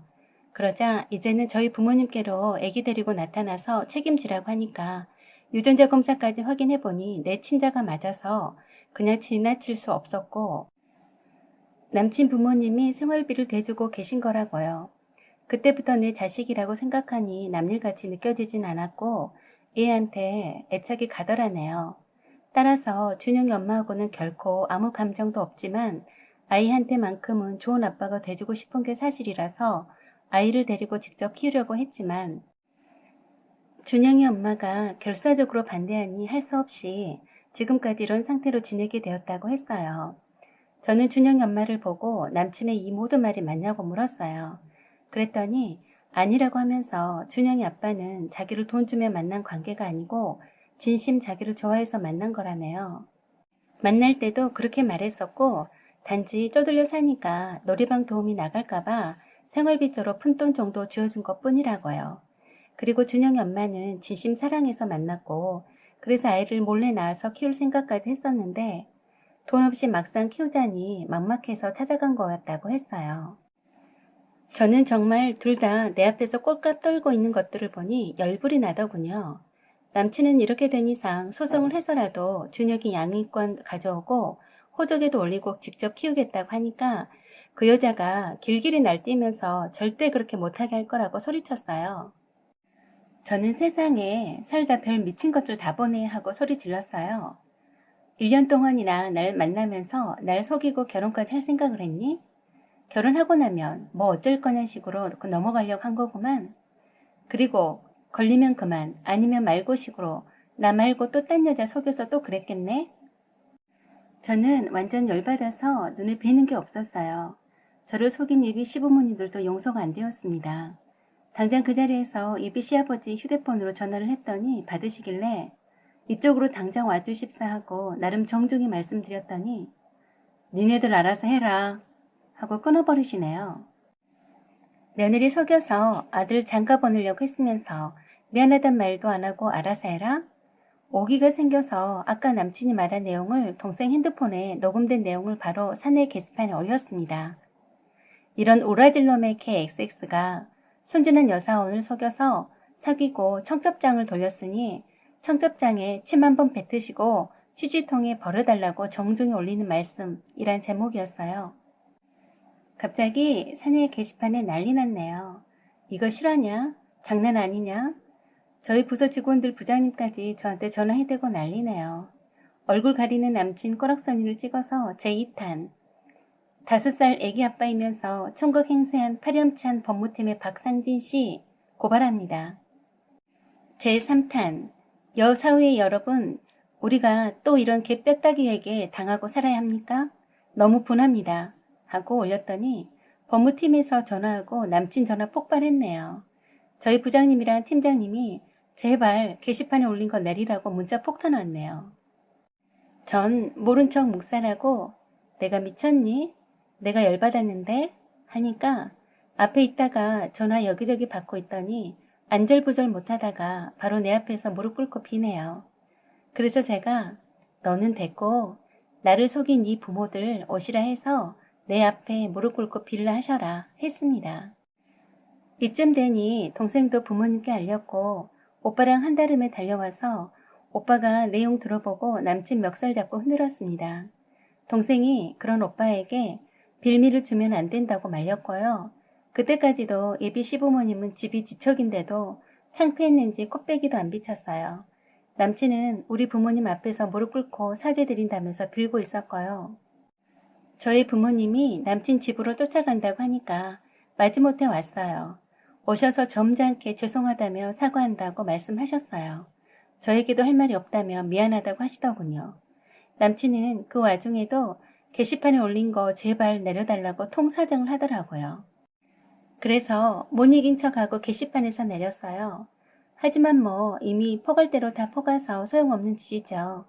저도 한번 열받으니 물불을 안 가리더라고요. 잠시 후 여사후의 이름으로 게시판에 글이 올라왔네요. 여사후의 이름으로 윤리위원회에 법무팀의 박상진 씨에 관한 내용을 철저히 조사하는 안건을 상정하겠습니다. 다들 찬성한다고 응원의 메시지 빗발치네요. 저를 1년 동안이나 사귀면서 결혼까지 하면서 속였던 거 정말 용서할 수 없고요. 그런 상판떼기를 회사에서 계속 볼 순 없으니 둘 중 하나는 그만둬야 한다고 봅니다. 그게 저는 아니죠. 잘못한 놈이 나가야죠. 제가 모른 척 소심하게 당하면 또 딴 여자 속여서 결혼하려 하겠죠. 사연은 여기까지입니다. 구독 꼭 눌러주세요. 사연 제보 기다립니다.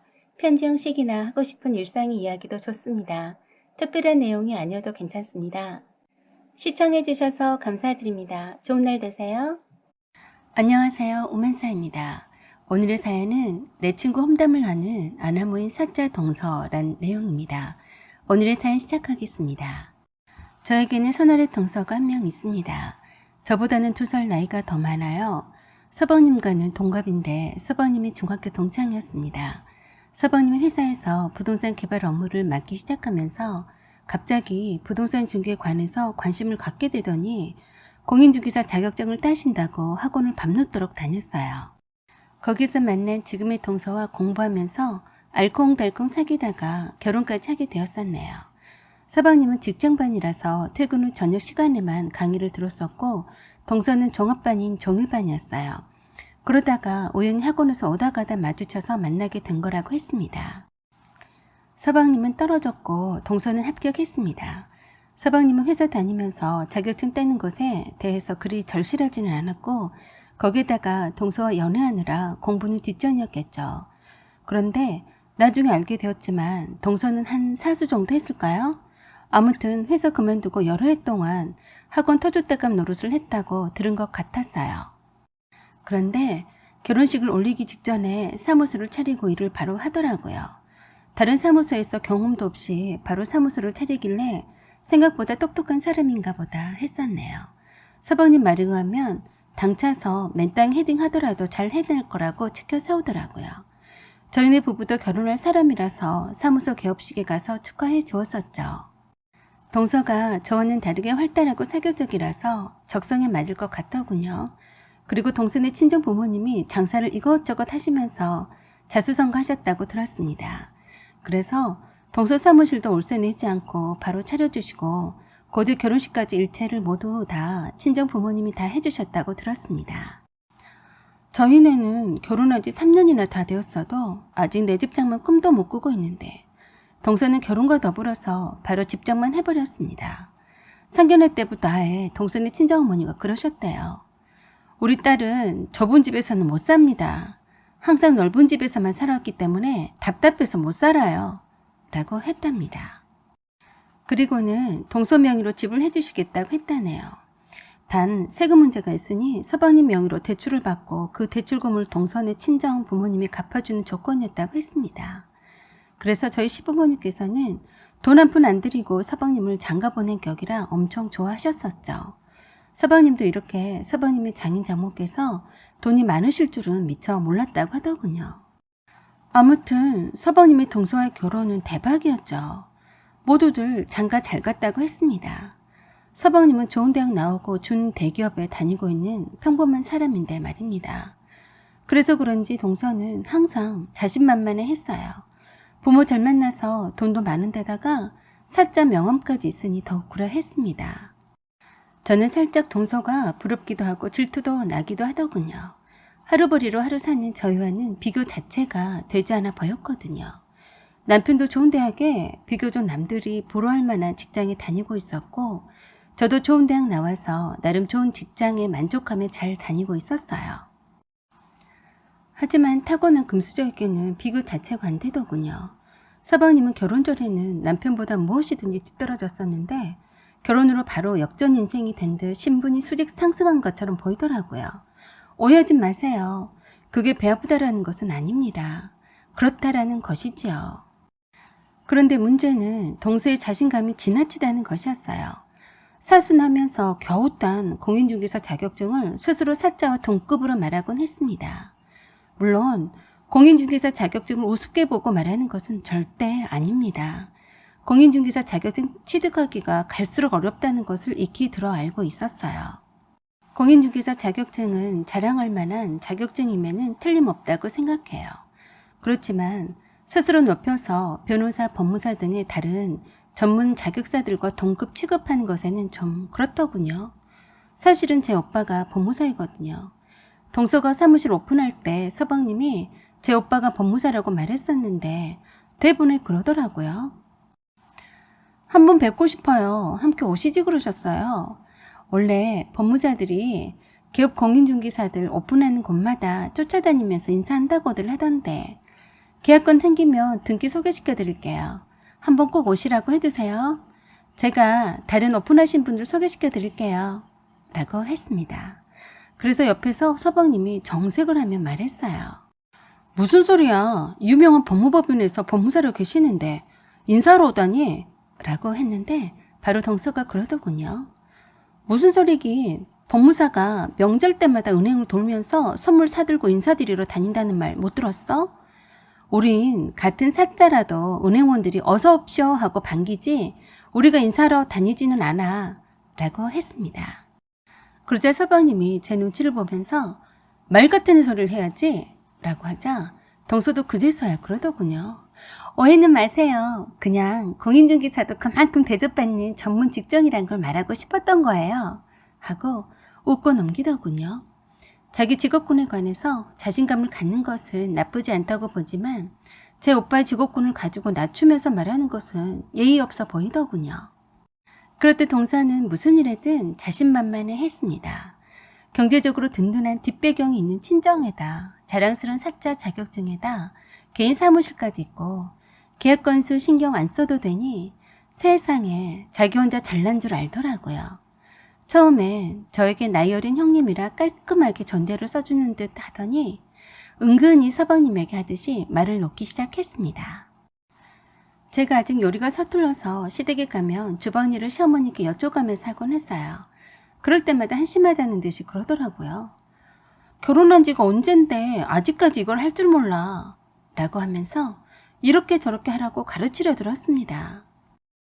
그러면서 자기는 결혼 전에는 손에 물 하나 묻히지 않고 시집왔지만 딱 보면 알겠구만. 너무 할 줄 모른다고 감히 선을 넘는 말을 하더라고요. 그래서 제가 안 되겠다 싶어서 한마디 했었죠. 동서, 지금 나한테 할 줄 모른다고? 딱 보면 잘하는 동서가 앞으로 계속 하시게. 터진 입이라고 함부로 말하는데 은근슬쩍 손윗동서를 아랫사람 대하듯 하네? 라고 했어요. 저도 평소에는 저보다 나이 많은 손아래 동서라서 깍듯하게 존대했었는데 그날은 화가 나서 말을 완전 깔아버렸죠. 제가 갑자기 그렇게 나오리란 걸 예상 못한 듯이 깜짝 놀라면서 그러더군요. 뭐 이런 걸 가지고 그래요. 그리고 터진 입이라니. 형님이야말로 말을 함부로 하시네요. 가만 보면 형님은 은근히 저에게 열등감 있으신가 봐요. 라고 비아냥거리더군요. 뭐라고? 열등감?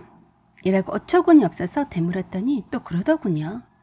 열등감이 아니면 뭐 나보다 잘난 것이 하나 없으니 베베 꼬인 것 아닌가? 나이도 내가 많은데다가 돈도 많고 사자에다 남편도 자기 신랑보다 나이 어리고 거기에다가 머리도 나보다 나빠. 어디 하나라도 나보다 잘난 것이 있어야 말이지. 라고 했습니다. 참 말하는 것이 완전 초딩 수준인데 얼척이 없더라고요. 생각보다 형편없는 말투에 참 실망이 되더군요. 하필 이런 수준 낮은 여자가 내 동서가 되다니 앞일이 깜깜했습니다. 제가 어이없어서 쳐다봤더니 또 그러더군요. 아, 그리고 형님, 그 형님 친구란 분을 만났었는데 하필 같은 학원 사람이었던데 그 사람 참 모자라 보이던데 형님과 친한 친구 맞아요? 아마도 내가 학원을 5년이나 다녔다고 했겠죠? 학원 다닐 때도 사람이 좀 부족해 보여서 상종하기 싫었었는데 형님 친구라니. 형님처럼 스마트한 분이한테는 어울리지 않네요. 라고 감히 제 친구 험담까지 서슴지 않았습니다. 그래서 제가 아예 대놓고 말을 했어요. 네, 참 그렇게 말하는 동서는 얼마나 머리가 좋길래 생판 모르는 나에게 머리가 나쁘다고 하질 않나. 감히 내 친구를 부족하다고 모자른 사람이라고 하질 않나. 아니 그러고 보니 왜 학원에는 5년 동안이나 다녔어요? 그렇게 부족하다던 내 친구는 생동차에 바로 1년 학원 다니고 바로 합격했는데 이해가 안 되네 라고 했어요. 그리고 내 친구는 그런 말 안 하던데요? 라고 놀라서 되물었더니 조금 당황해 하더군요. 사실 내 친구는 자기 일이 바빠서 1년 동안만 학원만 열심히 다녔을 뿐이지 다른 사람이 사수를 했건 5년을 다녔건 잘 몰랐어요. 그런데 자기 입으로 자격지심에 말해버리더라고요. 그래서 그렇게 잘난 체 하던 동서가 스스로 닭대가리임을 밝힌 꼴이 되었습니다. 뭐라고요? 그런 말 한 적 없다고? 라고 놀라서 되묻더군요. 아니, 사수나 한 주제에 1년 만에 동차 합격한 내 친구에게 모자르다고? 부족하다고? 감히 말을 해요? 확실히 머리가 잘 안 돌아가서 바로 입으로 내뱉는군요.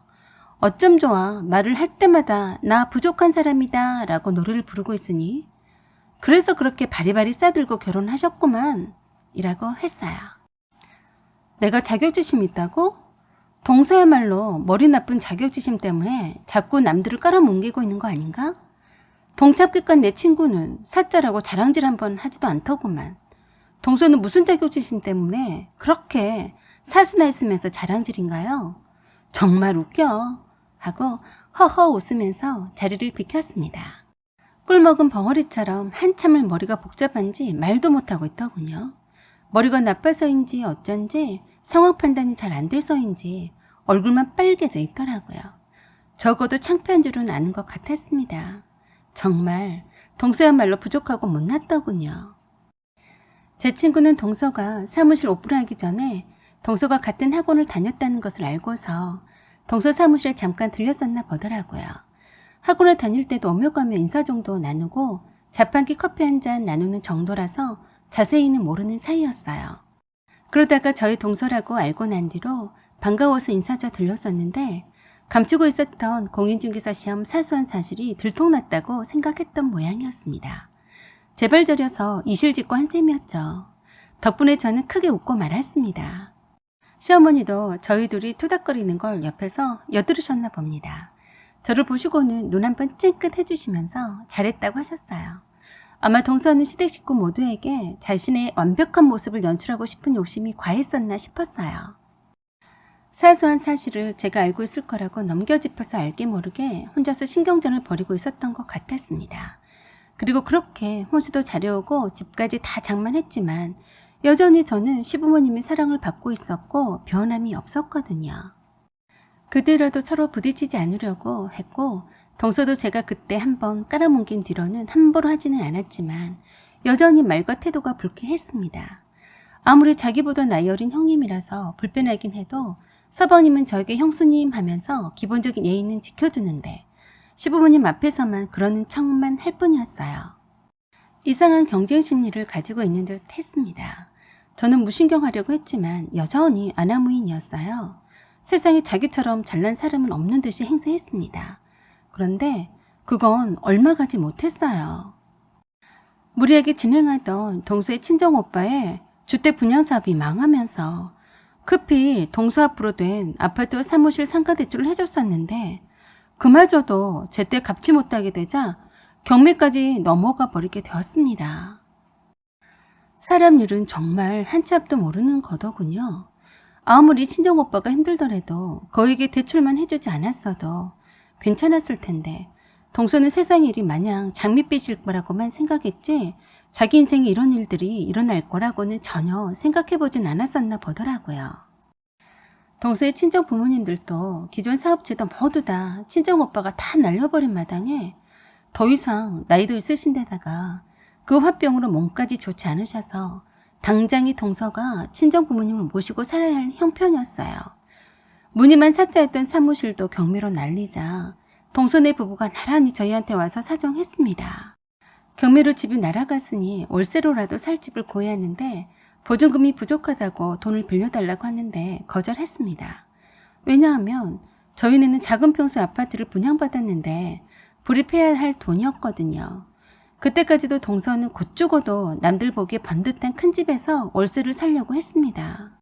자기는 사자라며 얼마든지 다시 벌어서 메꿀 수 있다고 장담했습니다.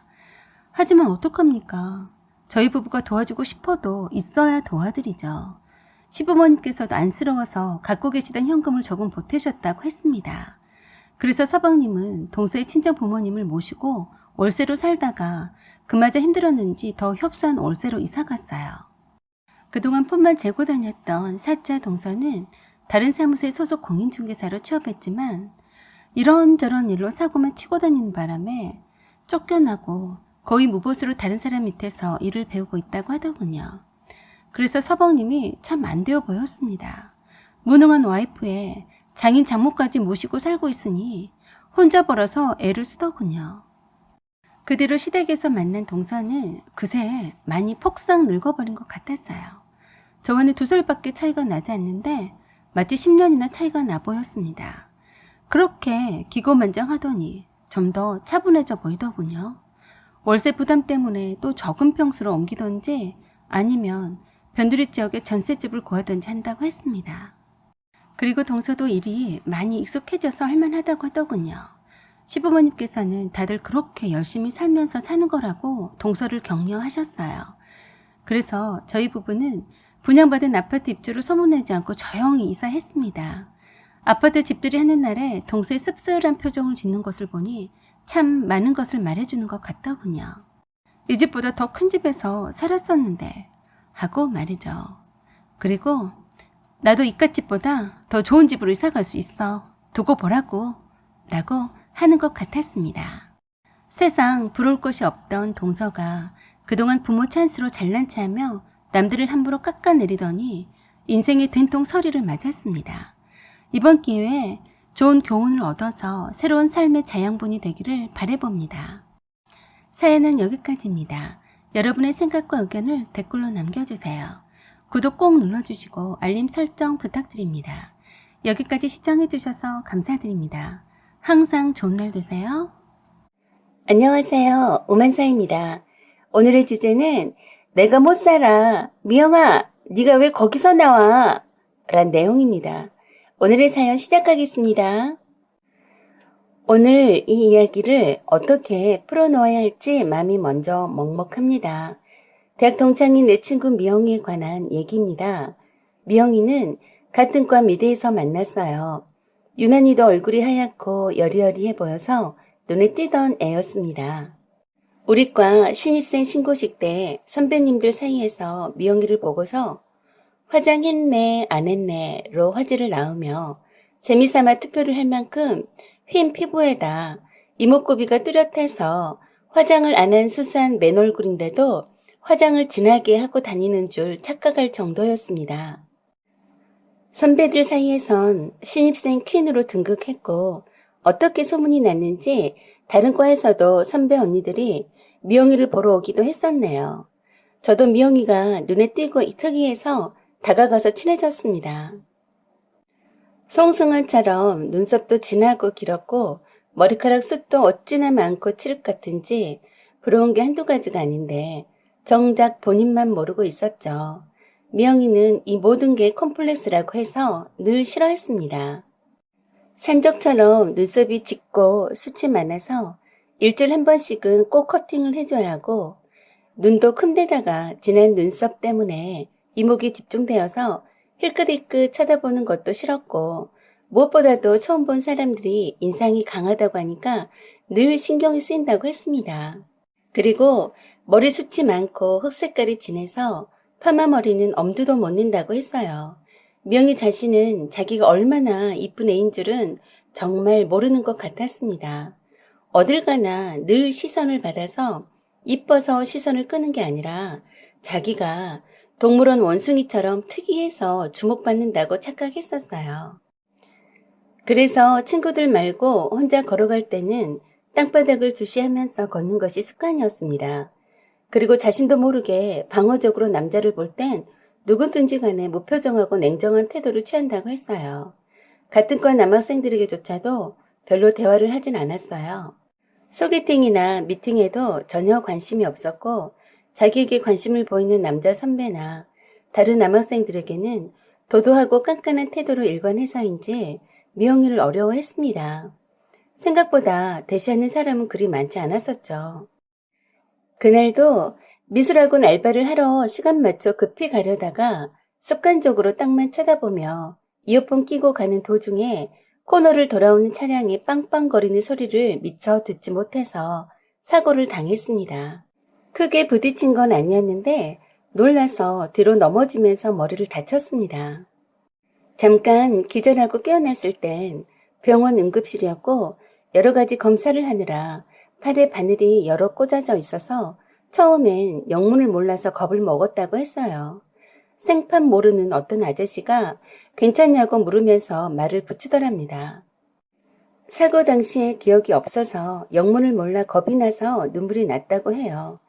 그러자 그 아저씨가 따뜻하게 학생 이름이 뭐냐고 하면서 말을 할 수 있겠냐고 조심스럽게 물어보면서 의사를 불렀답니다. 의사가 바로 다가와서 이것저것 다시 물어보는데 굉장히 졸리기 시작해서 다시 잠에 빠져들었답니다. 미영이는 그 후엔 기억이 나지 않는다고 했습니다.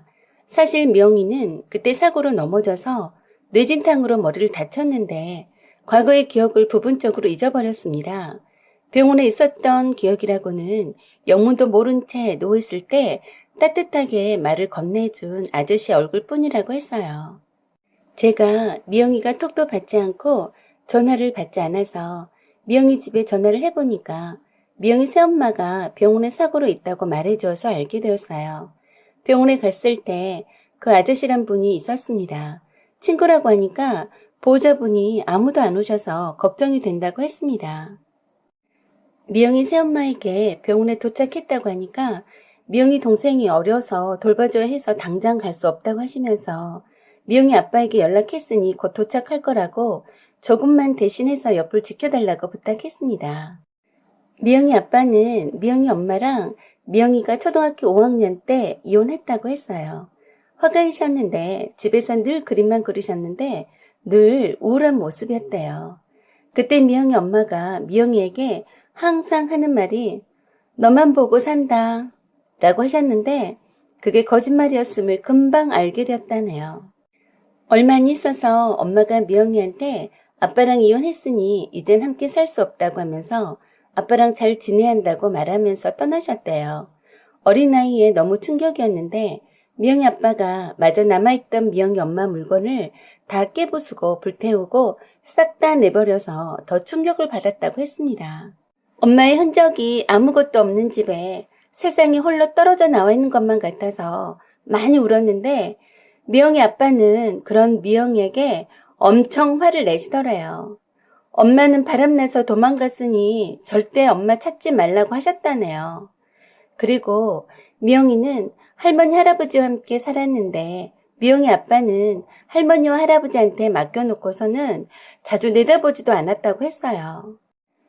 할머니와 할아버지 집에서 사는 동안 엄마가 몇 번 연락해오고 만나기도 했었는데 그래서 그나마 괜찮았답니다. 그런데 그걸 알게 된 미영이 아빠가 노발대발하면서 미영이가 엄마를 만나지 못하게 막으셨대요. 미영이는 그때 사춘기 때라서 그런 아빠를 증오했고 미영이 아빠는 엄마를 닮아서 똑같이 고집스럽다고 하시면서 다시는 찾아오지 않았대요. 그 후론 엄마는 재혼 소식을 알려왔고 프랑스로 영구적으로 떠난다고 해서 많이 울었다고 했습니다. 엄마가 막상 이혼을 해서 미영이와 떨어져 살았지만 사춘기인 미영이를 못 잊어서 중학교를 마칠 때까지만이라도 프랑스행을 놓쳤다고 했대요. 그런 후 고등학교 입학 무렵에 마지막으로 엄마를 보았고 그 후론 만나지 못했다고 했습니다. 고등학교 2학년이 될 무렵에 할아버지가 편찮으셔서 병원에 입원하시게 되고 할머니가 할아버지 병간호 하시다가 돌연 돌아가시게 되어서 미영이 아빠 집에 와서 살게 되었는데 이미 다른 아줌마랑 아기 낳고 살고 있더랍니다. 젊디 젊은 아줌마였는데 쌍둥이여서 졸지에 배다른 동생이 둘이나 생겼대요. 늘 외롭게 자랐던 터라 동생들이라고 생각하니까 참 귀엽더랍니다. 지금의 새엄마가 그 아줌마였는데 미영이가 아줌마를 도와서 동생들을 잘 봐주니까 그 덕분에 많이 친해졌다고 했어요. 그렇지만 미영이 아빠는 미영이에게 말 한마디 붙이지 않았고 거실에 미영이가 있으면 안방으로 가버리고 미영이란 한 공간에 절대 있지 않을 정도로 미영이를 미워했다네요. 이유는 몰래 미영이 엄마를 만났다는 것과 미영이 엄마를 닮았다는 것이랍니다. 그렇게 미영이는 미영이 아빠와의 사이는 좋지 않았지만 새엄마와의 사이는 지낼만 했다네요. 항상 외로웠던 미영이를 그나마 말도 붙여주고 미영이 하고 싶은 그림도 그리는 것을 적극 도와주었기 때문이래요. 적어도 벌레보드 타는 아빠보다는 새엄마가 좋았답니다. 병원에 온 미영이 아빠를 미영이는 못 알아봤어요. 진짜로 기억해내지 못하더라고요. 다행히 부분적 기억 상실증으로 차츰 기억이 회복될 수 있을 거라고 했습니다. 그런데 병원에서 처음 눈을 떴을 때 있었던 그 아저씨를 잘 기억하고 있었어요. 그 아저씨란 분은 가해자 차량주인데 미영이가 태어난 후로도 계속 미영이 상태를 체크하면서 돌봐주셨어요. 나이는 30대 초반이었고 회계사라고 했습니다. 미영이는 프랑스로 떠났던 엄마도 기억해내지 못했고 함께 살았던 할머니 할아버지도 기억하지 못했어요. 어렸을 적의 기억은 지우개처럼 지웠는지 어쨌는지 기억이 나질 않는다고 했습니다.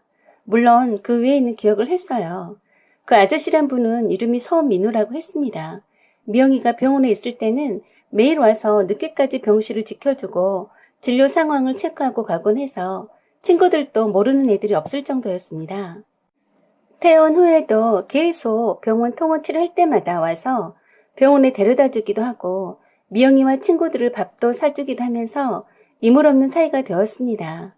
아주 자연스럽게 친해졌고 미영이도 이민우 씨를 심적으로 많이 기대하는 것 같았어요.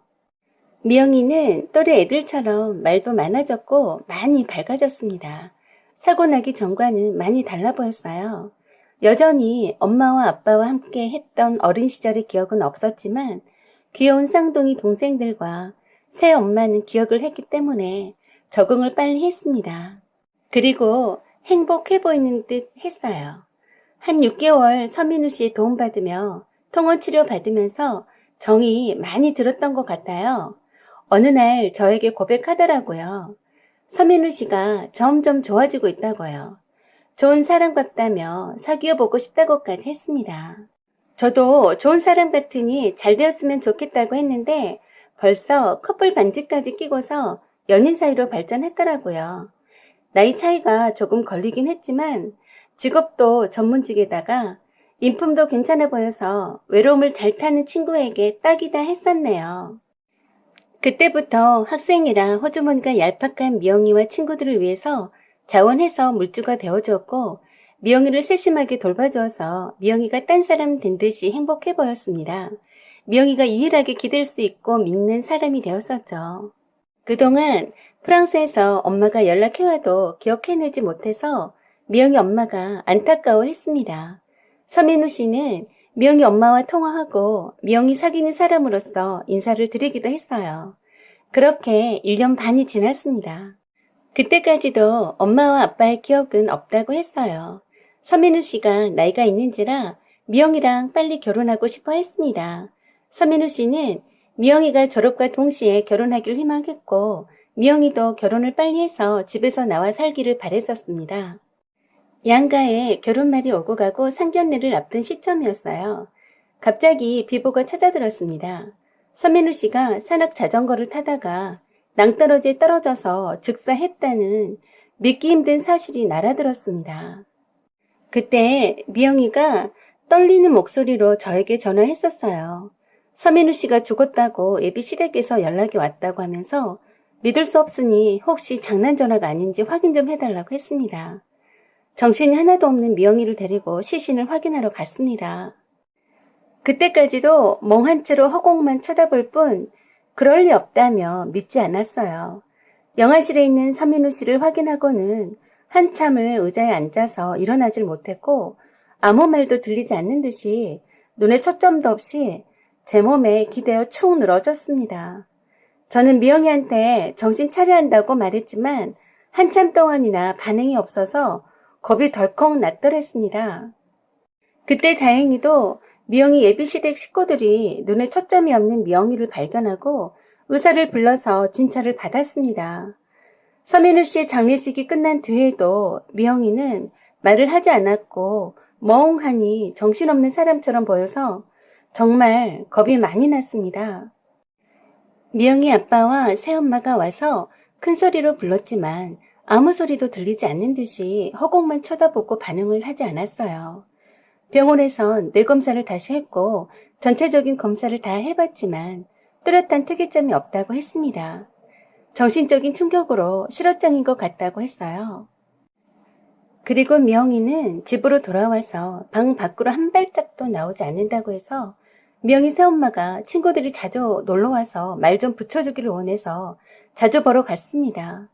친구들이 여럿이 가서 책도 읽어주고 머리도 빗겨주고 손톱에 매니큐어도 발라주고 함께 놀던 사진들도 보여주면서 말을 걸었는데 말을 하지 않았어요. 그러던 어느 날 미영이 새엄마한테서 다급하게 전화가 왔습니다. 미영이가 밤사이에 없어졌다는 거예요. 따로 외출복을 챙겨 입고 간 흔적도 없는데 혹시 나쁜 맘을 먹고 나간 것이 아닌지 무척 불안해했습니다.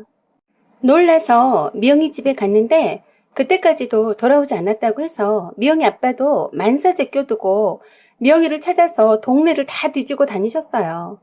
잠옷바람으로 슬리퍼만 신고 나간 것 같아서 필시 자살하려고 한 것 아니냐며 미영이 아빠는 거의 실성한 사람처럼 미영이를 찾고 다니셨어요. 미영이 엄마도 파출소에 신고하고 아마 멀리 못 갔을 터이니 수색해달라고 부탁했었고 저도 설마 하고 겁을 잔뜩 먹었습니다. 하루가 다 지나도록 미영이가 보이지 않자 미영이 아빠는 울부짖으며 거의 미친 사람처럼 찾아다녔습니다. 저도 목이 터져라 미영이를 부르면서 미영아 절대 너 그러면 안 돼. 제발 부탁이야 하면서 동네를 다 뒤져봐도 보이지 않자 저도 모르게 울음이 터져버리더군요. 파출소의 경찰들도 찾고 다녔습니다. 그런데도 어디에 있는지 알 수 없었어요. 아무도 본 사람이 없다고 하니 기가 막힐 노릇이었습니다. 미영이 아빠는 미영이가 더 이상 나타나지 않자 대성통곡을 하시면서 주저앉아서 아빠가 잘못했다며 제발 집으로 돌아오라고 떠나갈 듯이 울어 제꼈습니다. 그러시면서 미영이 아빠는 미영이 없이는 못 산다고 통곡을 하셨어요. 타운하우스형 주택단지라서 동네 사람들도 나서서 몇몇 분이 함께 찾아다녔습니다. 그래도 여전히 미영이를 찾을 수 없었는데 리트리버 한 마리가 미영이 신발을 물고 왔습니다. 미영이 새엄마가 미영이가 신은 슬리퍼라고 하더라고요. 그래서 모두들 리트리버에게 어디서 찾았는지 따라갔습니다. 리트리버는 미영이네 집에서 2번 건너에 있던 집에 사는 개였다는데 평소에도 사람을 잘 따르고 영리해서 주변 이웃들의 사랑을 받는 개였다고 했어요. 이름은 캐리였는데 캐리네가 사는 집 뒷마당에 캐리네 집이 이쁘게 지어져 있었는데 그쪽으로 안내를 했습니다. 저는 설마 했어요. 왜 캐리가 자기 집으로 안내를 하는 걸까? 하고 미영이 아빠도 의아해 하시면서 따라왔습니다. 캐리 견주인 이웃분도 캐리가 새끼를 낳은 지 얼마 안 되었다고 했습니다. 그런데 왜? 슬리퍼를 물고 와서 이쪽으로 안내하는 거지? 그리고 미영이 아빠가 먼저 캐리네 집 안으로 들여다봤습니다. 그러더니 입을 막고 웃으면서 손가락으로 여기에 있다고 가리켰습니다. 그리고는 조용히 하라고 손가락으로 입에 대시더군요. 세상에나 이럴 수가. 저도 캐리네 집안을 들여다보았습니다. 아이고, 내가 못 살아. 미영아, 네가 왜 거기서 나와? 아주 평화스럽게 캐리 새끼 강아지 7마리 꼬물이들을 안고 자고 있더라고요. 미영이 아빠는 안도의 한숨을 쉬면서 하염없이 우셨습니다. 처량하고 불쌍한 딸을 보면서 얼마나 마음이 아프셨겠어요. 정말 캐리가 영특하더군요. 캐리 아니었음 얼마나 애타게 찾고 다녔을지 생각하니 정말 고마워서 엄청 쓰다듬어 줬네요. 캐리가 자기 집으로 들어가서 자고 있는 미영이 볼을 얼마나 핥아대는지 미영이가 캐리야 그만 일어날게 그만 하는 거였어요. 순간 귀를 의심하고 놀란 표정으로 미영이 아빠랑 서로 쳐다봤어요. 이거 진짜 미영이가 말한 건 맞죠? 연이어서 미영이가 캐리에게 알았어 캐리야 이제 네 집에서 나가라고 하는 거였어요. 미영이 아빠는 눈물을 뚜루룩 흘리면서도 입꼬리는 웃고 계셨어요. 미영이가 다시 말을 하게 되다니 참 다행한 일이었습니다. 캐리가 자기 집에서 미영이를 밀어내는지 마지못해 캐리 집에서 미영이가 나왔습니다.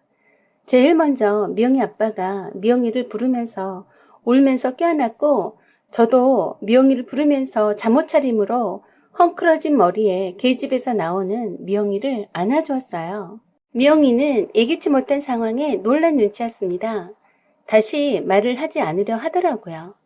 그렇게 미영이는 집으로 돌아와서 그날 밤은 미영이와 함께 있었습니다. 미영이 아빠가 미영이 절친이니 마음을 터놓을 수 있을 거라고 함께 있어달라고 부탁하셨거든요. 하루 종일 쫄쫄 굶었을 미영이를 위해서 새엄마가 미영이 좋아하는 걸로 해서 한 상 차렸고 미영이 아빠가 쩔쩔 매면서 미영이 옆에서 한사코 떠나지 않으려고 했습니다. 그러면서 미영이 아빠는 미영아, 네 없이 못 산다. 어디 가면 갔다고 꼭 말을 하고 가야지 말했습니다. 그때까지도 아무 말 없었어요. 그리고 샤워 후에 제가 드라이기로 머리 말려주는데 미영이가 그랬어요. 아빠가 나를 찾으면서 통곡하는 소리를 들었어. 했어요. 기억이 돌아온 거야? 아빠랑 엄마 생각나는 거야? 하고 물었더니 그렇다고 끄덕였습니다. 그리고 그러더군요. 왜 나한테서 다 떠나가지? 내가 사랑하는 사람들은 다 떠났어. 그래서 제가 손사래를 쳤습니다. 네가 사랑하는 아빠도 네 옆에 계시잖아. 그리고 친구들도 있고, 안 그래? 저는 미영이를 꼭 껴안아 주었어요. 힘내라, 내 친구야. 그때부터 미영이 아빠는 180도 다른 사람처럼 미영이한테 쩔쩔매면서 엄청 신경 쓰셨습니다. 캐리 새끼들을 분양받기 위해서 미영이 방 안에 캐리 새끼들을 키울 만한 공간도 만들어주고 캐리가 수시로 꼬물이들을 보러 올 수 있게끔 멋들어진 크고 견고한 캐리네 집도 만들어주었어요. 캐리네 견주되신 이웃분도 미영이 실종 사건을 지켜보시고는 흔쾌히 캐리 새끼들을 함께 키우는 걸 허락하셨어요. 캐리의 귀여운 새끼들을 돌보면서 미영이는 차츰 예전의 모습으로 되돌아가고 있습니다. 아직도 많이 힘이 들겠지만 노력하는 모습이 보여서 참 다행입니다. 내 친구 미영이에게 앞으로 좋은 일만 있기를 바라네요. 사연은 여기까지입니다. 여러분의 생각과 의견을 댓글로 나눠주세요. 구독과 좋아요 그리고 알림 설정도 부탁드립니다. 여기까지 시청해주셔서 감사드립니다.